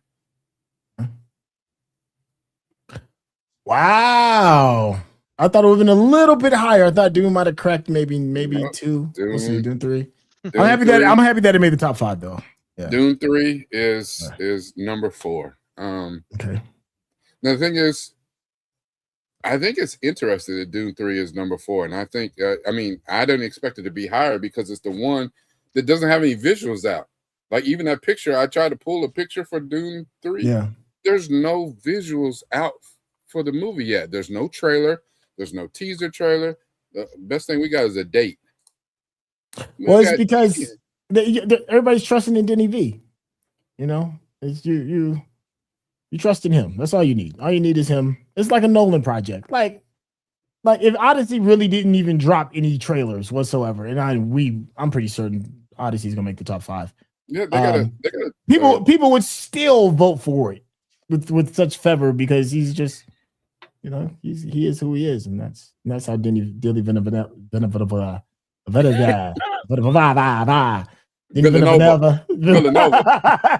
That's how Denny V is, man. This dude's just respected. Denny Valvoline, Wow. Vaseline, Denny Vaseline. Oh my gosh, I know folks gonna be killing us. Villeneuve, name right, man. Villeneuve. Disrespectful. You don't know how to say the person's name. And then of course you got Timothy. You know, Timothy can't miss Chalamet. I mean, he's this his weird ass face. I mean, he's the hottest young actor out right now. Yeah. I mean, they love him. I mean, I think he's talented. I'm not mad at him. I think there is something about him that you can't look away. It's something about Timothy Chalamet and Tom Holland are like twins, removed at birth or some shit. Like they damn near the same person to me. What's wrong with your eyes? I'm gonna need you to get that checked. I think Timothy got more chops though. Yeah, I mean, Tom Holland is good for his lane, but Timothy, you can plug and play him damn near in anything. That dude is versatile. Like, I mean, he got way more range.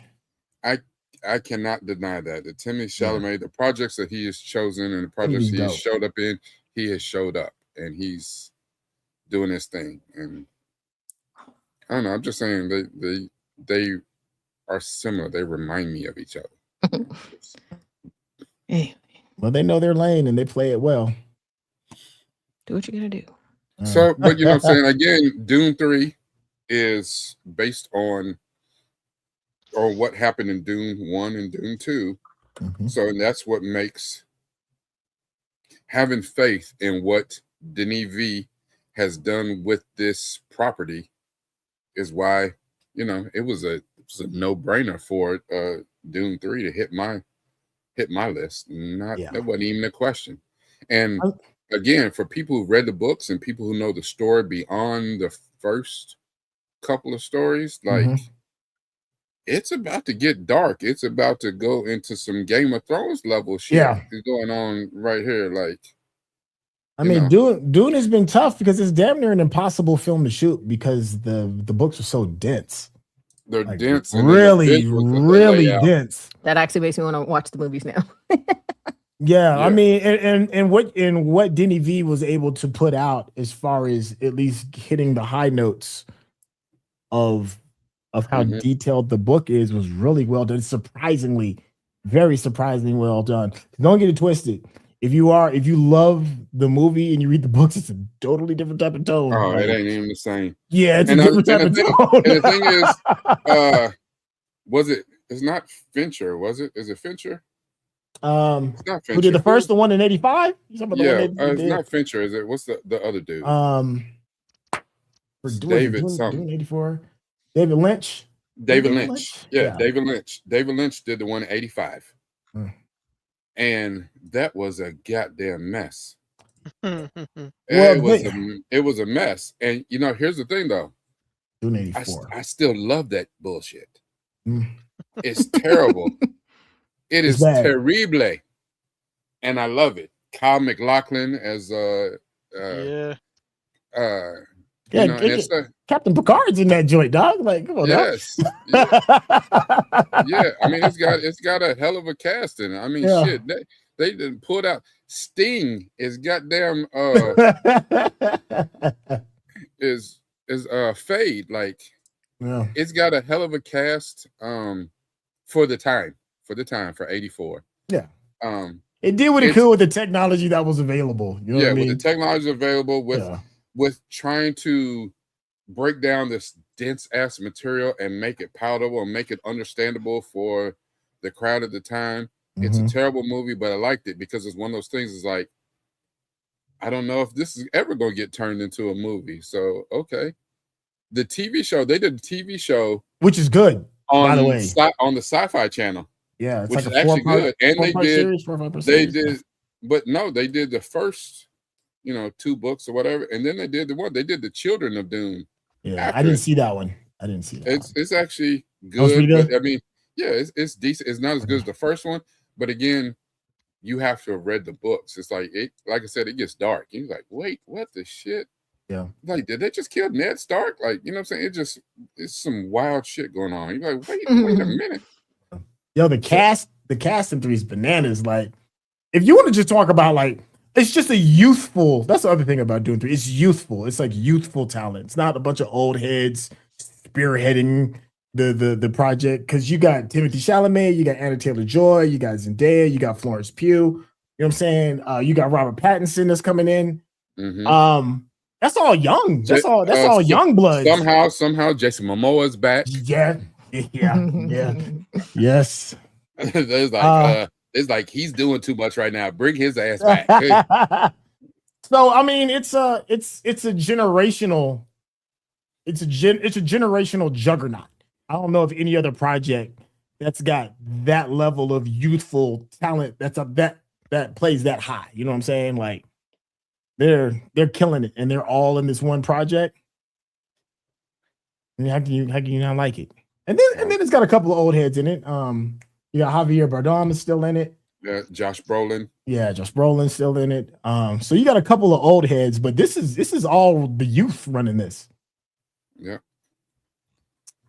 So, yeah. All right. So we are on. What was the number? That was number. Huh? That was number 4. Dune was 4. So now we're the top 3. Top 3. Number 3. The Odyssey's that low? I thought it would have been number 2 or 1. The Odyssey is number 3. Okay.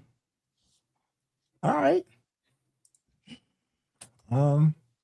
So the thing about the Odyssey is, again, it's almost like Dune. Yeah. You have faith in Denis V. Denis V has put out no pictures. We don't know anything really. I mean, unless you read the book, you know the direction where this movie should be going. But if you're not that versed, you don't know where this movie's going. But Denis V, based on the first 2, you bring back all the same people to do the next one. He's like, okay, I'm in. This is a Christopher Nolan project. Christopher Nolan, done completely in IMAX. As a matter of fact, he created some new IMAX technology or something to do this damn movie. Matter of fact, he got so innovative, he said, you know what? I'm not through with the movie yet, but I'm going to go ahead and put tickets out for sale a year in advance. And they sold out. Yeah. We had no trailer. We had nothing. We had a rough picture of the back of Matt Damon's head and a Spartan helmet, and he sold out theaters 1 year in advance for a movie. Christopher Nolan, man. Extra.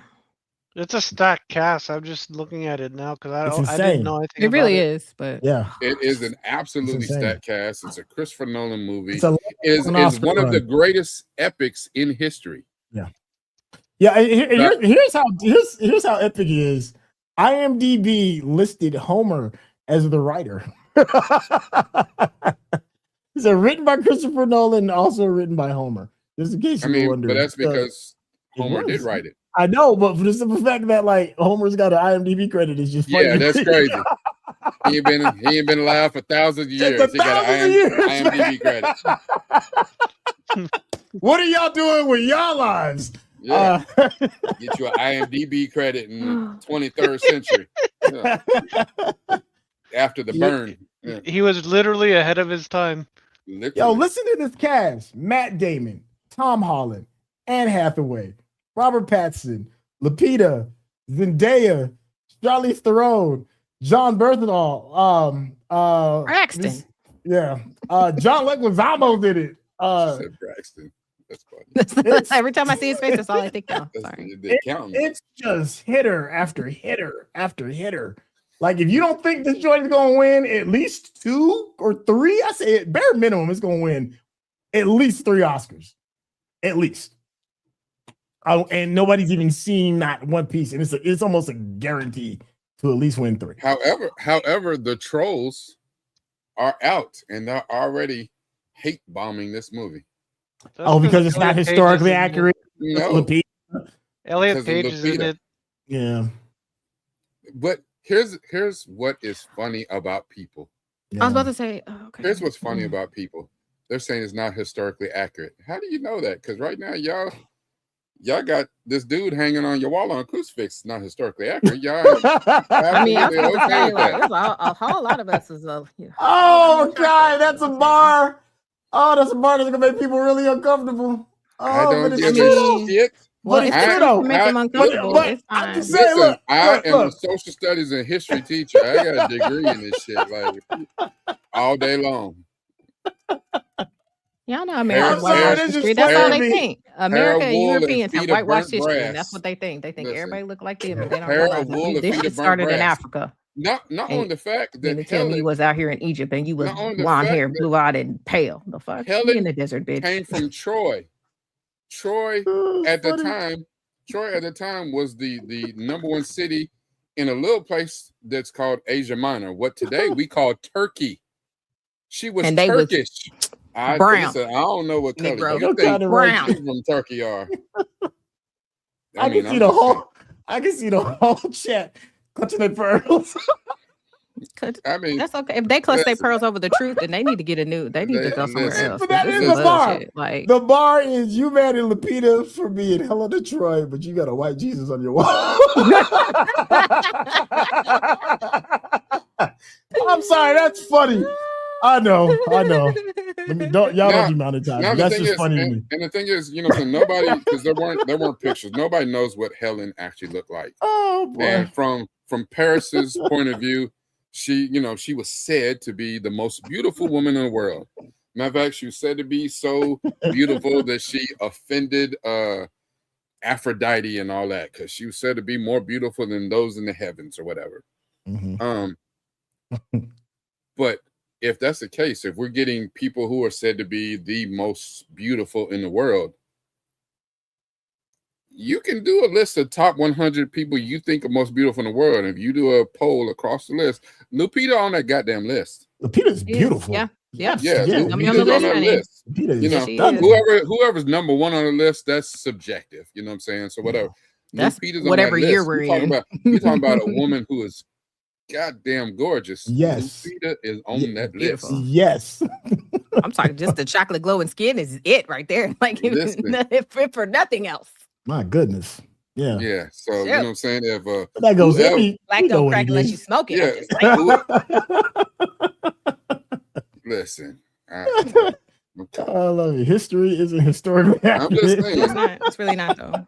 But my thing is this: how much of a you would really not watch the Odyssey because you mad at Lupita? Really? You would let this epic, one of Christopher Nolan's probably biggest films of all time, his most ambitious project, and you'd be like, nah, I ain't gonna see it because Lupita's in it? Like, what? Like, what kind of cinephile are you, right? Like, that's what would stop you?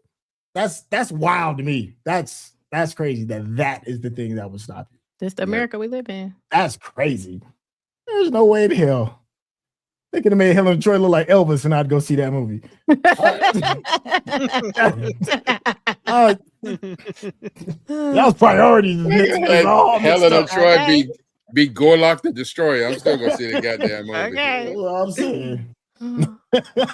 You look like Gollum for all I care. I'm seeing that movie.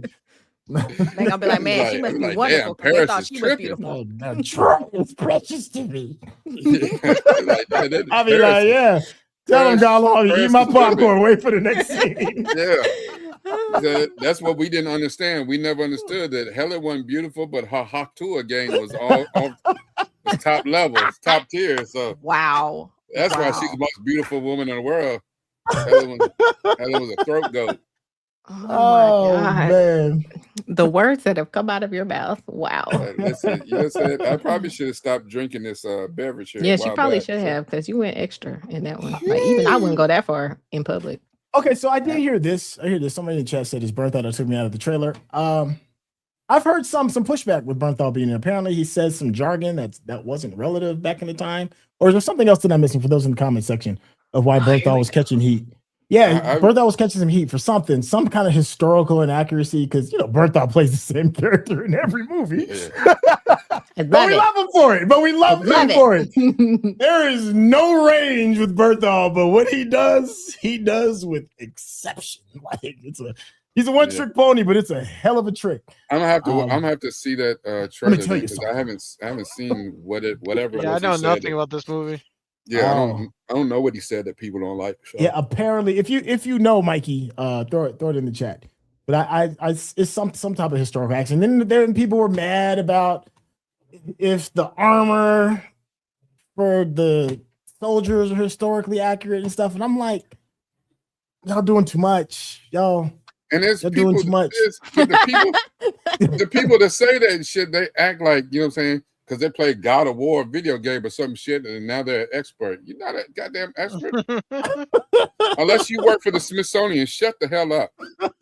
Shit. Oh, Frank Castle of the Trojan War. Right? Right. That's what I'm saying. That's it. Yeah, if you hired him, you know what you're expecting. Listen, we got Odysseus, we got the Punisher. Listen, let's go. Here's the bar. I love that. Why are we fact checking the story with a one-eyed ogre? Thank you very much. Thank you so much. Amen.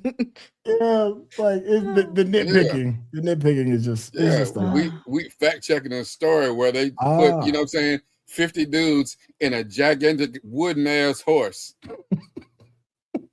Really? Oh, they left us a gift. Let's take it inside. Boy, y'all is stupid as hell. So Berthal said a word from present time. Okay, yeah. I knew it was something. It was I saw it on socials about the pushback. What did he say? He said somebody's sword had some bling bling on it. What did he say? Wow. I mean, listen, Game of Thrones, they had a Dasani bottle on one of the shots, and people lost their mind, but I don't know. It's so tiny. It's such a tiny thing to be mad at. Yes, thine have a Starbucks.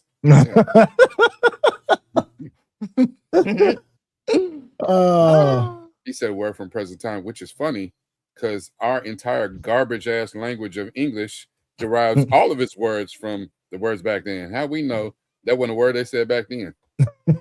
It's just like when my kids be saying something, they figure out like they just came up on something new. I was like, I said that when I was a kid. What the hell you talking about? You ain't make that up. Or they shortened something that my kids would be quick to tell me, Dad, don't ever say that again. I was like, boy, I've been saying that before you was even a swell of my scrotum stag. You shut the hell up. There's a whole thing of like songs and things that were said, and kids be like, "That's so great." We're like, "Dude, that's been there before you was even born, Christopher. What are you talking about?" Oh man, like if it's egregious, okay, then yeah. Like if there's a line from Homer saying, is that Troy in his 6'7"? And then be like, "Y'all doing too much. Y'all doing too much." That's egregious. That's egregious. But if John Berthal happens to say, they instead of thou, and people are pulling their hair out. Oh my God. Y'all doing too much. That is so funny. How many troops do they have? 6, 7? I don't know. 6. Yeah, off with the director's head for that. That would be funny. Wow. How many legions are out there? 6, 7. Wow. I'm like, what? I think I would pick up my shit and walk right out the goddamn theater. I'm like, you know what? We out here playing. Let me playing in my face. All right. Movie number 2. Okay. Let's go on and wrap this puppy up. Okay. It's either Spider-Man or it's Doomsday. It's got to be one of the two, right? It has to be one of the two. What if they didn't even make the list? I'll flip this table. I'll flip this table. Like if you more tell people me Narnia made it over Spider-Man, I'm stabbing me a motherfucker tonight. Excuse me. Sorry, there's a little bit of the wine. Stabbing me somebody tonight if Narnia makes it over Spider-Man. I can hear MC. Oh, You hey. the best stab in there, goddammit. Don't you come out here stabbing. Although prepare yourself because Mario's on this list, and Mario has not made the list. no, well, I don't know. Mario is on the overall list. Well, one of the three ain't gonna make it, so that means Doomsday, Mario, and Spider-Man, and one of those three didn't make the list. Oh, that's shit. Street Fighter. Dang, Street Fighter didn't make it either. No, well, Nope. That's not as surprising as one of them three. Mario didn't make the list. Narnia beat Mario. Well, we don't know yet because Mario could be number one for all we know. Oh, Lord. And number two is Spider-Man. Okay. Okay. All right. Okay. Yeah. So Spider-Man, Brand New Day is number two. There's not an overwhelming amount of information out about Brand New Day, even though it'll be out in a few months. Brand New Day is a reset, I guess, because if you remember from the last one, Peter Parker asked Dr. Strange to cast a spell that everybody in the world, basically, because they, at the beginning of the movie, they knew that Peter Parker was Spider-Man. So he asked to make a spell so that nobody knows he's Spider-Man, including MJ. But I don't think that that's true. I don't think that everybody... No, the Watcher knows. The Watcher knows. I think there's more than just a Watcher. I think there's a few people that probably were not affected by that spell that actually still know.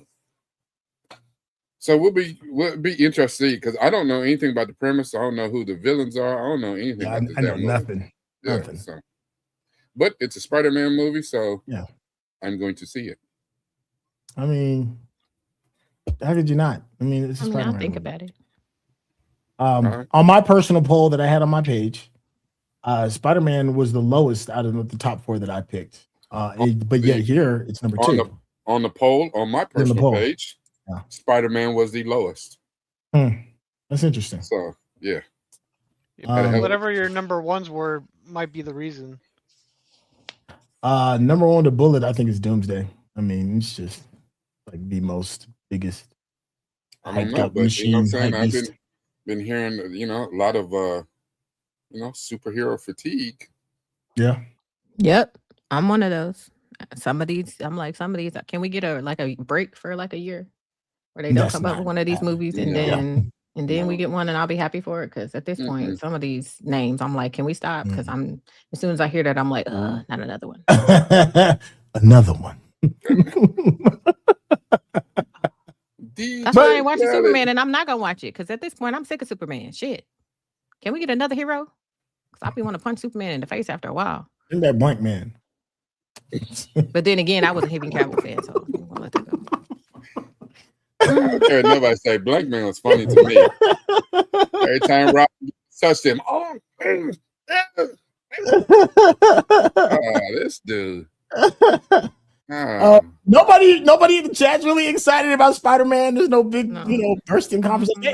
I think it's because there's right? nothing to talk about. There's no trailer. We don't know what the hell's going on. So I'm excited. Yeah, and I mean, it might be one of the best ones ever, but we don't know. Yeah. All right, so let's go on. Let's all I get gotta to say it. is Mark Ruffalo. Number one. I'll go see it. We know. That's already more information than I wanted to know. Number one. So I couldn't find a picture for Super Mario Galaxy, but well, you better stop. I was about to say what? Your face was like, I think you cussed me in your head, motherfucker. Oh man, we only get like maybe like 4 MFs on a live stream. I burned up 2 of them already. Yeah, I think that just made number 3. So, so yes, Avengers Doomsday is number 1 with a bullet. It wasn't even close. Actually, I take that back. Spider-Man Brand New Day came very close to it got very close to knocking Avengers off. Yeah. Those two were by far ahead of everything else by 20 to 30 points. Understood. Yeah. Okay. It feels like a layup. You know. I don't really have major expectations other than the fact that I just want to see it. You know, Marvel in a lot of ways we talked about how Star Wars can disappoint you, and Marvel is like, I think Star Wars has always been the highest level of disappointment of any franchise when they drop stuff. It's kind of like, oh, God. It's a coin toss of if you're gonna enjoy it, if you're not, and then right underneath it, and not by a lot, is Marvel. you just don't know. Yeah. But you know what I'm saying? Here's the thing though, we've gone back to the well. Yeah. And I don't know if it's desperation, which I imagine it might be a little bit. But it's not like this property doesn't exist. Like Doomsday, Secret Wars is coming out, is actually in the comic books. And they're, you know what I'm saying, those comic books are 30, 40 years old. So it's not like they just came up with some brand new shit. Now, having RDJ as Victor Von Doom, that's some new shit. And that was like, we need him in this franchise, so we just gonna put him in a whole ass other character. It feels desperate. Honestly, they're right. You tuned us in, like, as a matter of fact, MCU was so successful that every other studio in Hollywood tried to make their own universes. You had shit trying to make the Godzilla universe, the Dark universe, or the classic movie monsters, you know, with the Mummy and Dracula. Everybody trying to do their own little universe now, and that was based on what Marvel was able to do with those first 22 movies, from Iron Man, from the first Iron Man all the way through Endgame. There's like, we want that because people are so tied into the story that you have to watch. I mean, you don't have to, but you probably should watch the other movies in the succession to jump in there. Yeah. The problem with that is not everybody's willing to do the homework. But no, you strung us out for 10, 11 years with the same characters, and then you kill them all off. Yep.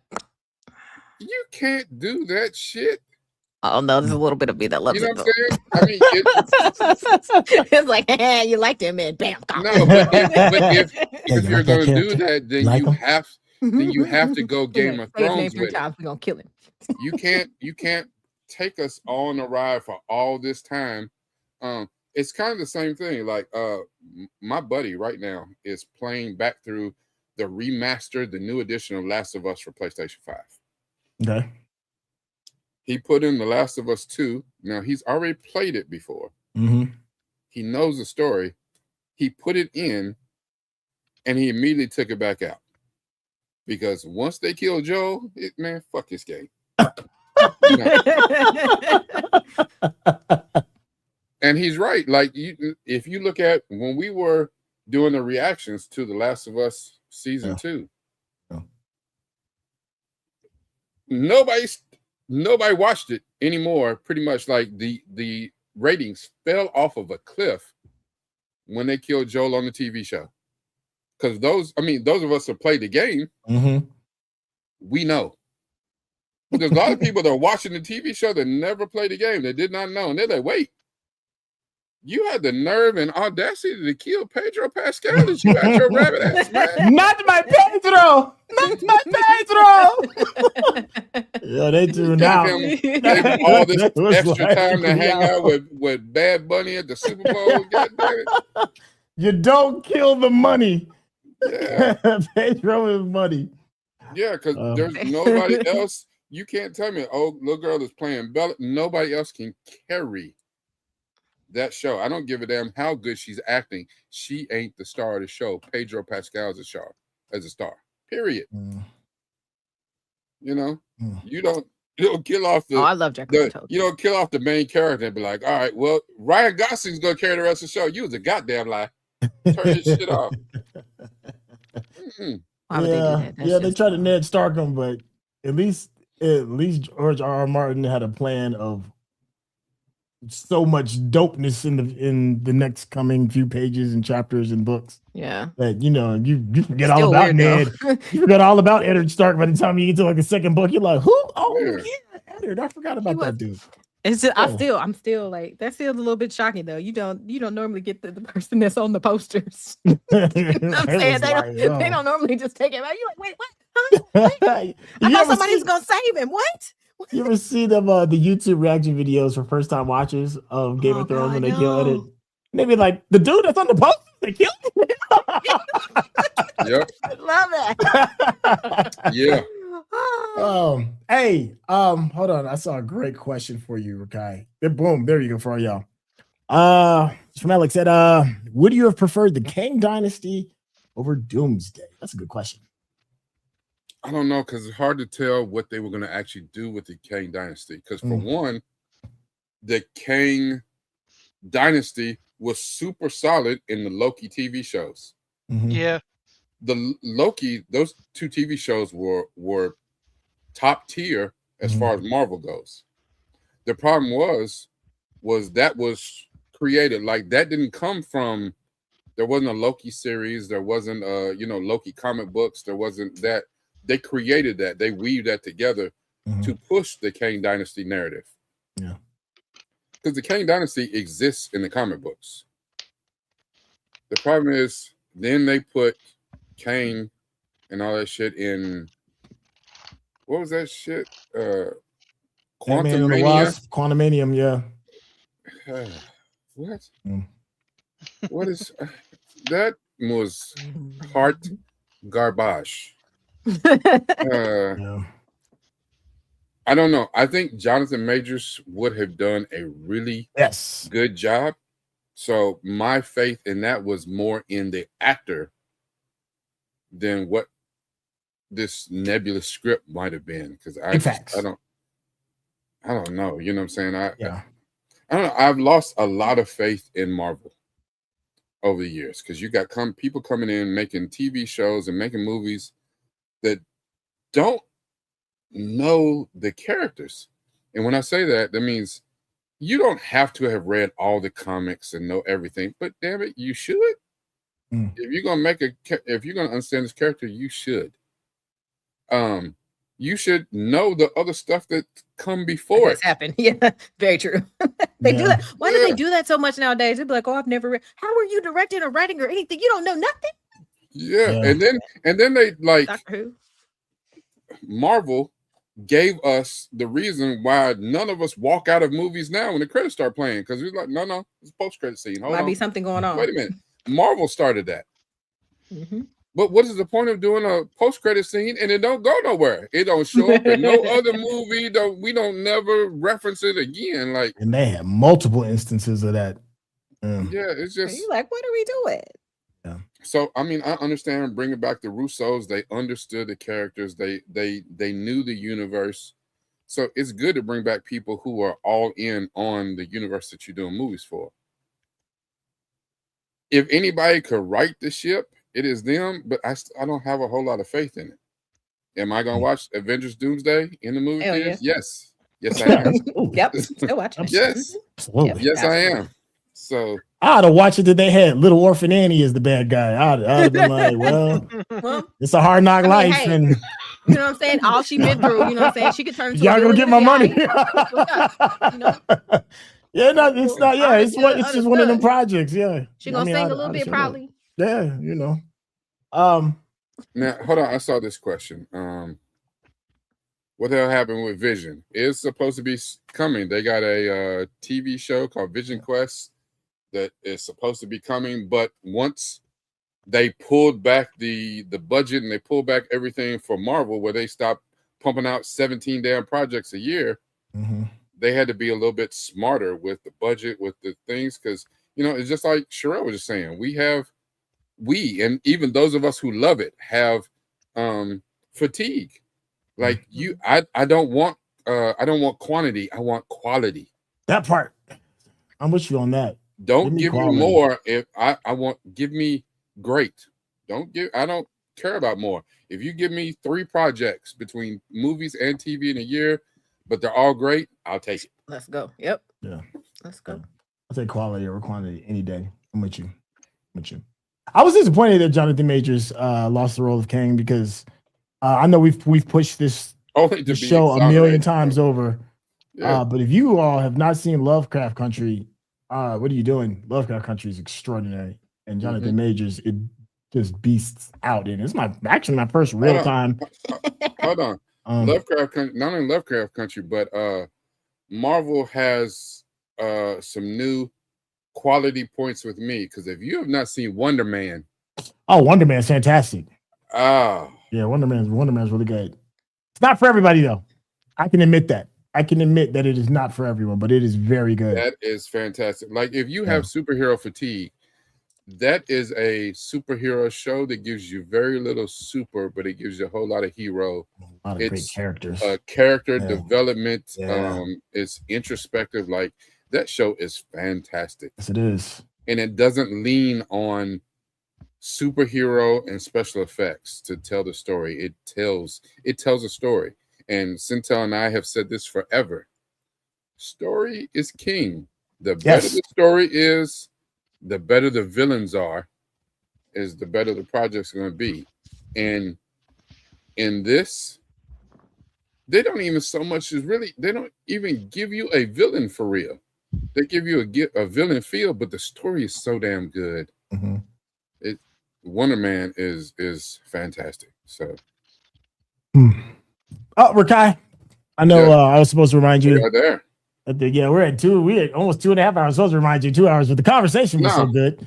No, well, I knew, you know what I'm saying? When we hit around 2 hours or so, we were shutting this down. So I got to exactly where I wanted to be. So we can go ahead and close this out. I will, just because we're going to say this, and you never know when these things are going to post online. So the night that the Night of the Seven Kingdoms finale comes out, you need to be in the Discord, because we will be reacting to it in the Discord, and then it will come out the following day or very soon thereafter on YouTube. But you definitely need to. Did you hear the last episode, the penultimate episode 5 of the Game of Thrones is the highest rated, tied for highest rated episode in the entire series, in the entire Game of Thrones universe. However, the fans of Breaking Bad got so pissed off that it also got one of the highest scores of any rated TV show ever, and it tied the scores with a couple of Breaking Bad episodes, that they got online and review bombed that episode just to make the score go down, and put in the comments, we're review bombing this because it's not on the same level as Breaking Bad. Not at that, but it's fandom at its worst. and then the Game of Thrones fans said, y'all's dude makes drugs in a lab and then gives them to the real bad guys. This is Game of Thrones. We are the goddamn bad guys. War is what we do. You want war? War has come. And they jumped on the internet and review bombed the shit out of them episodes of Breaking Bad to drop their score. Yes. The internet review bombing war is on. Yes. These petty man children. Yes, exactly, girl. People who don't have enough to do with their goddamn life, because I just don't understand. Hold on. We got it. So you see it?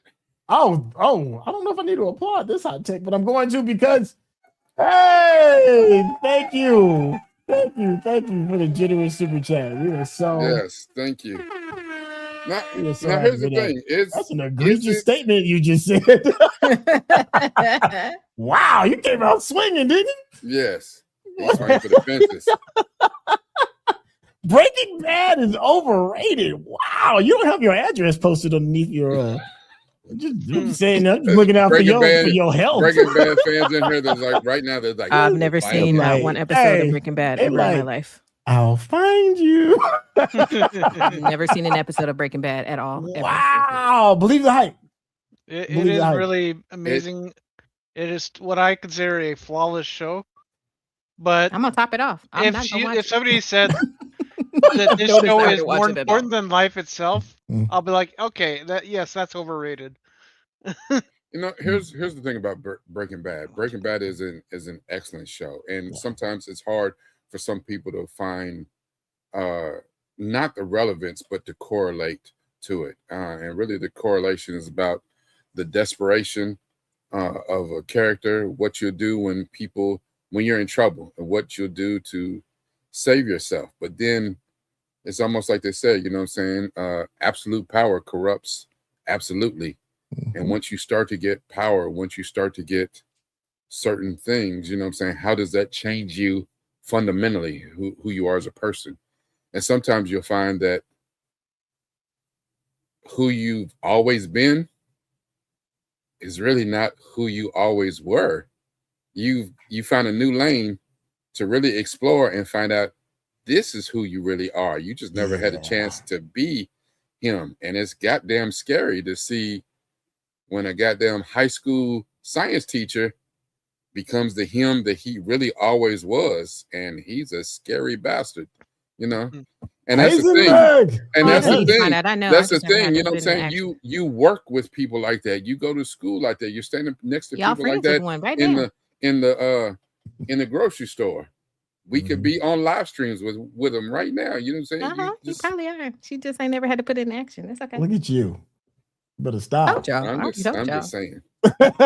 Nobody has. I just have not been pushed to that level yet. It's okay. I'm just saying that's really at the core of what Breaking Bad is. It's a fantastic character arc for the main character and some of the other characters in it, and that's what's most interesting to see. It's violent and gritty. And listen, Chuck's not wrong, because actually I love Weeds. Well, the first 2 seasons of Weeds is fun. It gets a little weird after the first 2 seasons. It does get weird, but I love Weeds. Yeah, Weeds was great. Yeah, so you know what I'm saying? But there's a whole bunch of those shows like that the longer that they go on, the more chance it is for them to start getting weird and starting to get awful. Hey,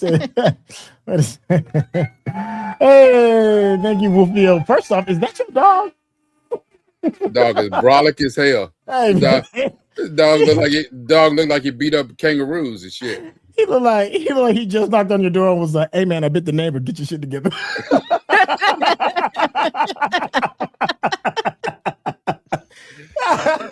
Yes, I bit him, and I hope he burned in hell. And I hope he burned in hell.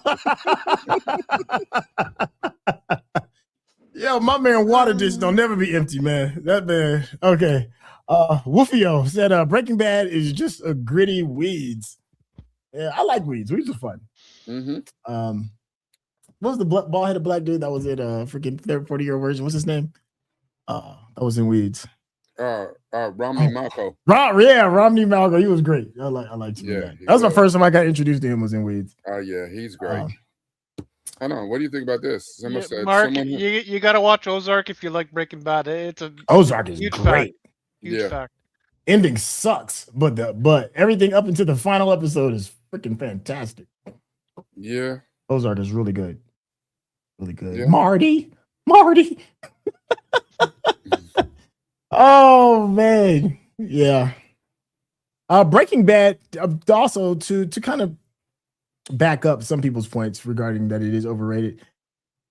Breaking Bad. Nobody had ever seen a serialized story like that at the time that it came out. Like a lot of people have taken Breaking Bad's formula and have recycled it, not well, but have recycled it. Other movies have kind of done the trope.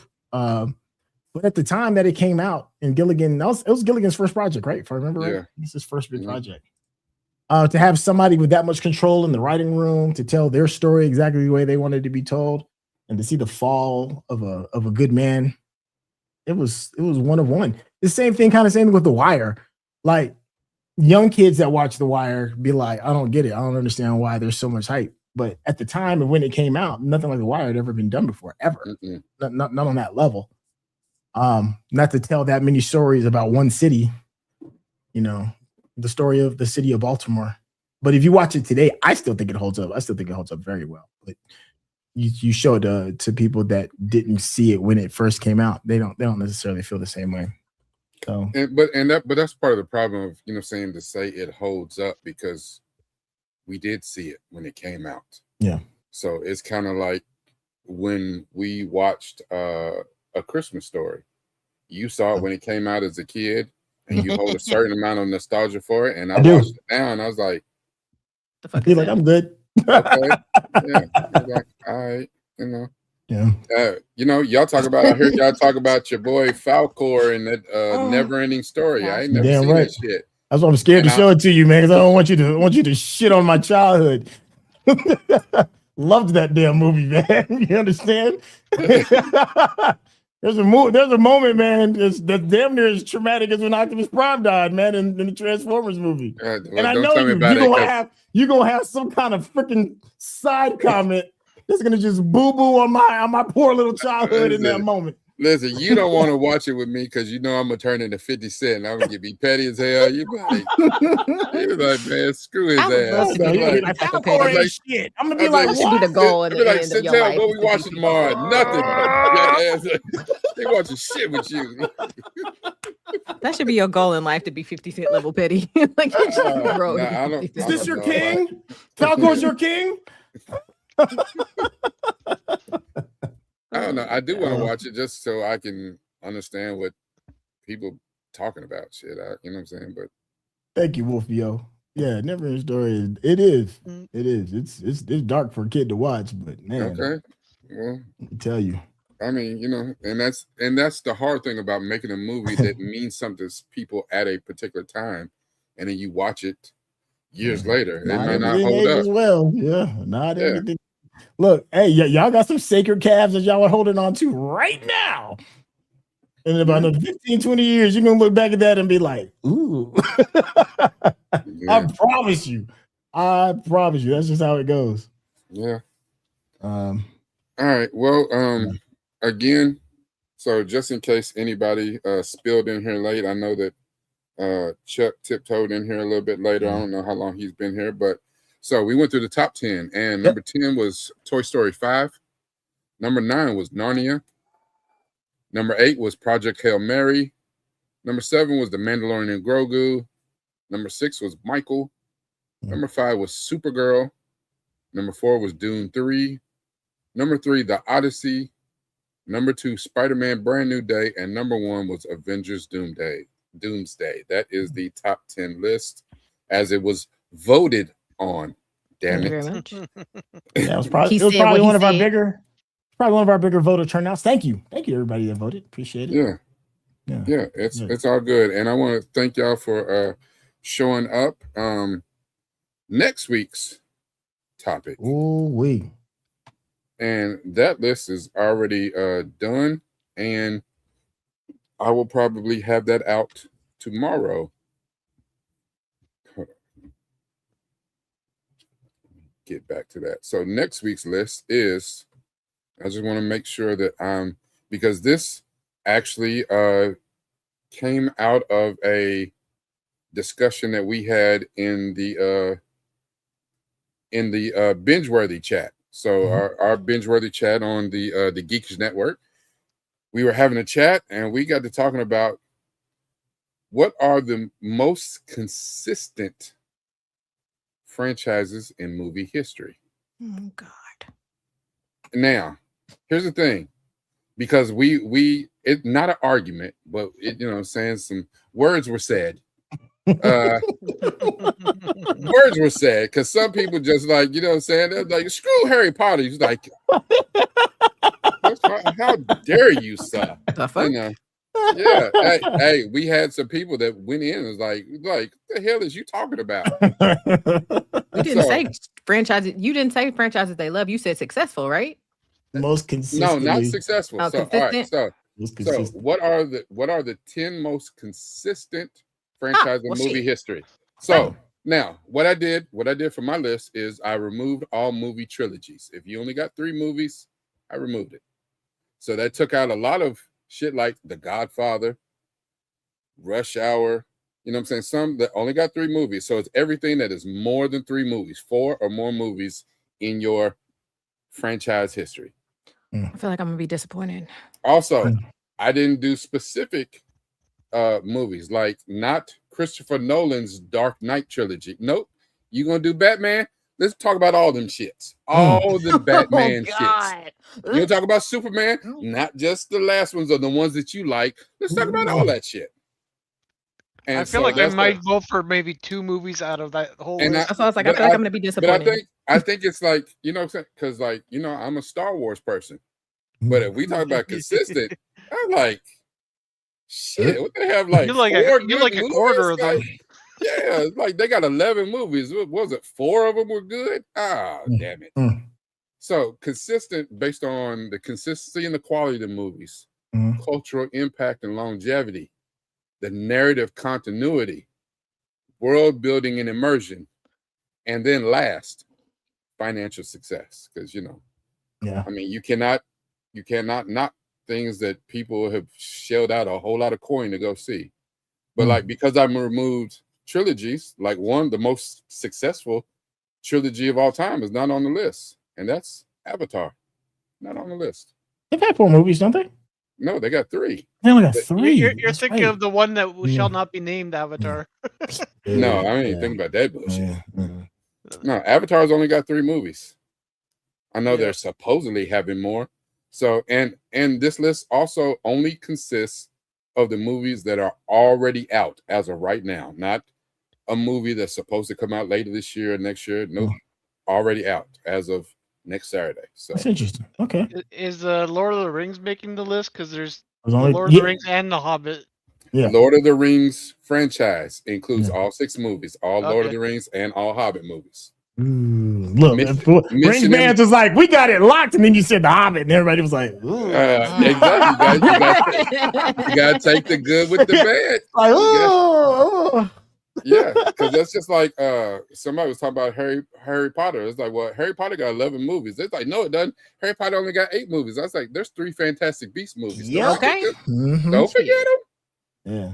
I was like, but John Wick, that's a whole other right there. Mission Impossible, punch people in the face. I already know the one that's winning as far as Chuck is concerned.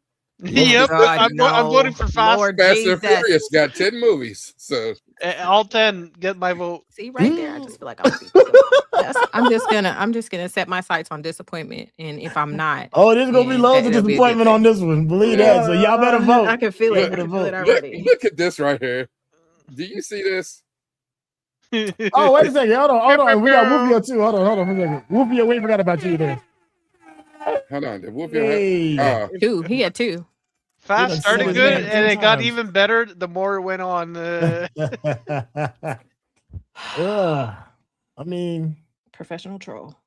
Yeah. That's not trolling. That's y'all friend. That's y'all friend. So, I mean, look, they are entertaining. Look, consistent? You don't know about consistent. Hold on. They are consistent in the bullshit they bring out. What do we say though? They can't all be gems now, can they, Chase? Because the word consistent in this framing is abstract. Consistent, you didn't say consistent quality. You said consistent. And again, that's what does that mean to you too? Because you might base financial success might have more importance to you than the other ones, because when it comes to financial success, Chuck got a leg to stand on because it's like one of the it's trying to be successful franchises of all time. So it's just it don't mean that none of that shit was good. I enjoyed all the ones I've watched. Just after a while, I was like, damn, it's too many. So you miss 1 or 2, and it's like, yeah, damn, it's like 500 now. I don't have time for this. You can watch any of them. You don't miss it much. I like all of them because they're a guilty pleasure for me. But I am a, Southern California cat who grew up in car culture. I love car culture. Man, when they start flying Fieros to outer space is where I was like, what is we doing? Yeah, when they Tarzan swinging across a canyon with the car. Good lie. I mean, I understand why they're popular. It just doesn't. I just don't really have any motivation to keep up. That's all. Well, there ain't but one left, so I gotta, I gotta see it through. So I think the last one I saw was what? We all had 2 that we didn't get to. Let's go. Here's the first one that Woofio had up. First off, thank you, Woofio. Appreciate you. we did see that one. We did see that one. Yeah. So the next one. Hold on. Yeah, you replied to that one specifically. Okay. Oh, this one. There we go. Thank you, Wolfio. And actually, believe it or not, the Jackass series is on the list. So, oh wow! My God. Do you have any horror? Because I know there's so many horrors on there. Yes, there's on there. There's a bunch of horror on there. Yeah, Scream. Yeah. Like when I was putting this list together, I didn't know. Like, did you know that the Ring series has like 13 movies? No. I didn't know about 13. I thought there's just 2. I thought no, there's only like 2. There's 2 in America. Okay. Okay. There's only 2 in America. Yeah. Jackass 5. I like the Jackass joints. I can't lie. When they're funny, but they're bad. I couldn't stand them. You know what? I'm just going. It's awful and it's funny. Oh, they're terrible. I'm gonna keep my mouth shut. Hold on, before we get to Wolfio's other comment. Hold on, before we get to, you know what? Just common sense is a comment. I almost banned him. Almost banned him. Yeah. I mean, I don't agree with most things this person has said. I read some comments I didn't like, but I like Rebel Moon. I didn't mind it. I'm gonna have to watch all those Ringu movies. Oh, I didn't mind it. She liked Rebel Moon. I didn't mind it. I haven't seen it. I mean, it's not gonna be like my favorite. I'm not gonna put it up there with favorites, but I didn't mind it. Well, I actually wanted to watch all of them. I'm ashamed that I watched them, and I just like, you know what? There should be better ways to punish myself. I was like, Yes. I wasted all the family's bleach as I was rinsing my eyes out with it. God, you talking about incoherent and convoluted story. I was just like, listen, whatever drugs Zack Snyder was doing, that wasn't even puro. That was cut with something heavy. Like, hold on, this is more Wolfio. Hold on, we got more Wolfio, thank you. Yes. I'll take Rambo all day long.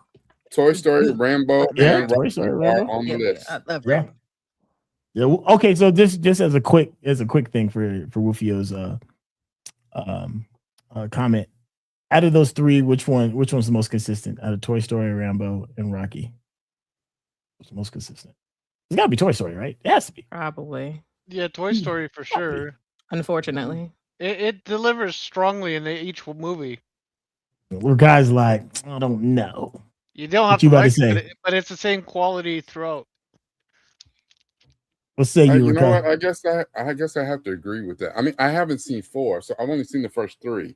Okay. So that wouldn't count then. We couldn't count. And then I've only there's 5. We just got 5 out. Yeah, there's 5. I'm talking about. Yeah, I'm tripping. Don't listen to me. Well, Toy Story has 4 out so far, and then 5 will be out whenever it comes out. So, but there's 4 out.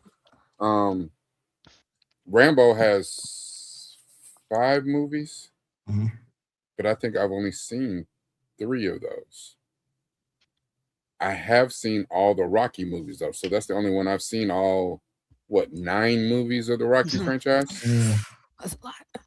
8. It's like 8 or 9 because I'm the 3 Creed movies, and then there's 5, 6 Rocky movies. It's like 4 regular ones, Balboa, and if you 3 count Creeds. Yeah.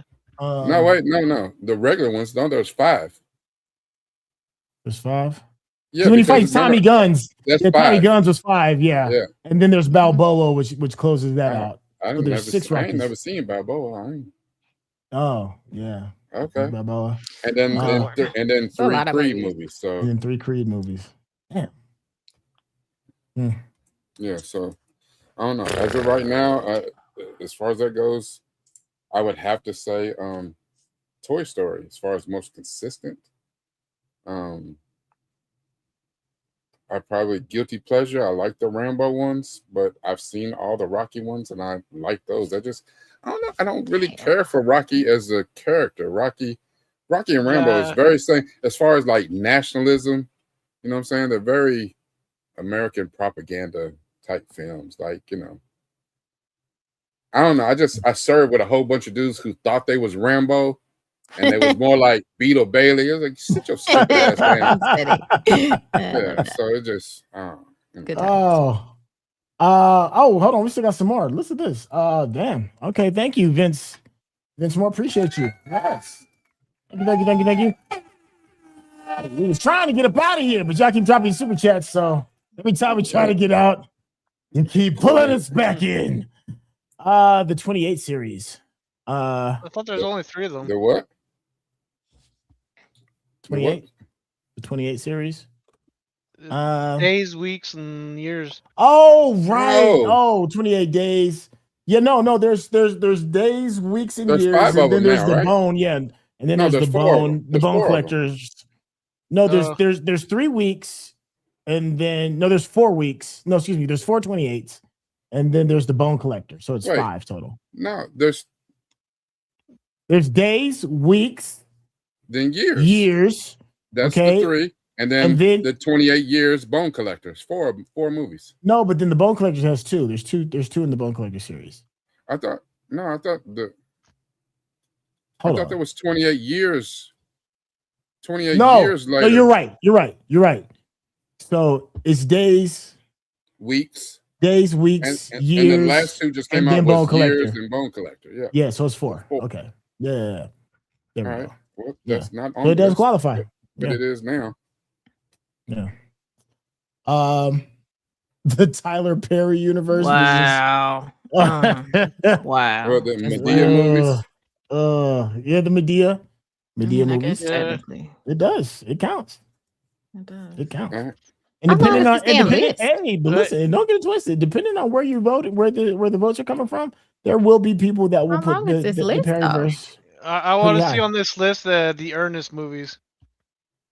Oh, Ernest Camp, Ernest Saves Christmas, Ernest Halloween. Is he still alive? Ernest, the guy that plays Ernest P. Worrell, is that guy still alive?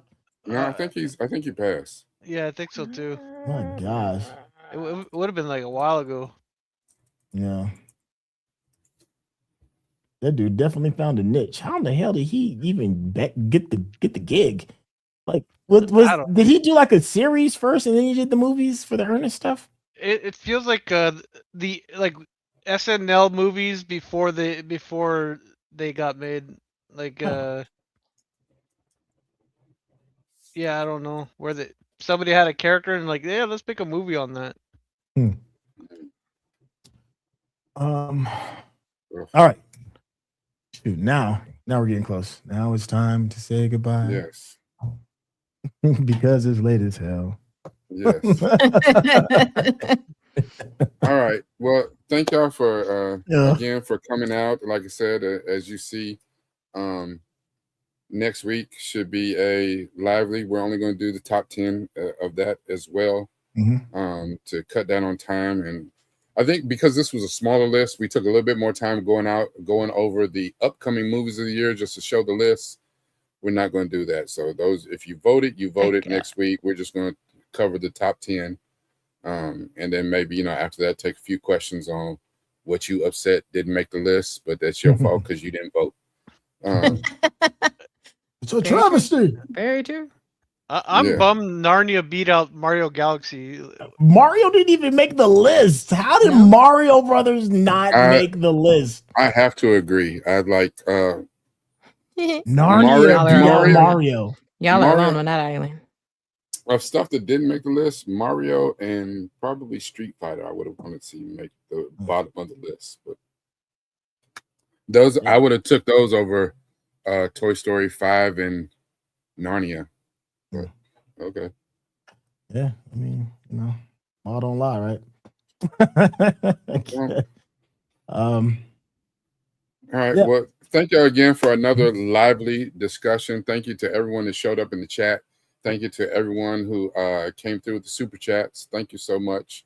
Yes. Y'all, as always, add to the discussion, and we are so glad to see it. Thank you to my wonderful guests, as always, Sherelle, Frank, and Centel. Make sure that you continue to tune in. Join the Discord. Honestly, you need to be in the Discord. It's free 99. Join the Discord. There's a lot of interesting stuff, but for real, the real magic is we do a whole section called Watch Us Work. you need to be a member of Centel's Patreon to get to that special section. But you can watch us do these reactions for all the many things, not just me and him, but that he does with MC, that he does with with Leo, that he just does with so many other people, with Frank. He just did one with Frank. I just did one like last night. Y'all did something. Frank and me, we have a big one coming up in like another month. We're doing From. So for all the big From fans, From's about to come out. Yeah. That's From's about to come out. We'll finish up. We're about to finish up Knights of the Seven Kingdoms. Paradise is coming back out. Paradise is coming. Yeah. There's always plenty of stuff going on. Part 2 of Bridgerton will be next week as well. Part 2 of Bridgerton next week. Of course, there's always Sunny Mondays. Sunny Mondays. Yeah. I love Sunny Mondays. It really does work. If you got a real bad case of the Mondays and you need like a vitamin to kind of get you kickstarted with your day, Sunny Mondays, it really does work. I do feel better after we get done doing it. Mondays is tough, man. Just in life, Mondays are tough. But Sunny Mondays are great. Yeah, that's it. That's interesting. Thank you, Dominica. Watching Being John Malkovich. You haven't seen that one? Yeah. Oh, that's a good movie. No, I've never seen it. Okay. Malkovich. All right. Yeah. Come on. Thank y'all. All right. Thank you, everybody. See y'all next week, or see you in the not the live stream, but see you in the Discord before next week. But make sure that you come back next week. Make sure that you check my chat, my YouTube, check Centel's YouTube, check our socials so that you can vote on next week's.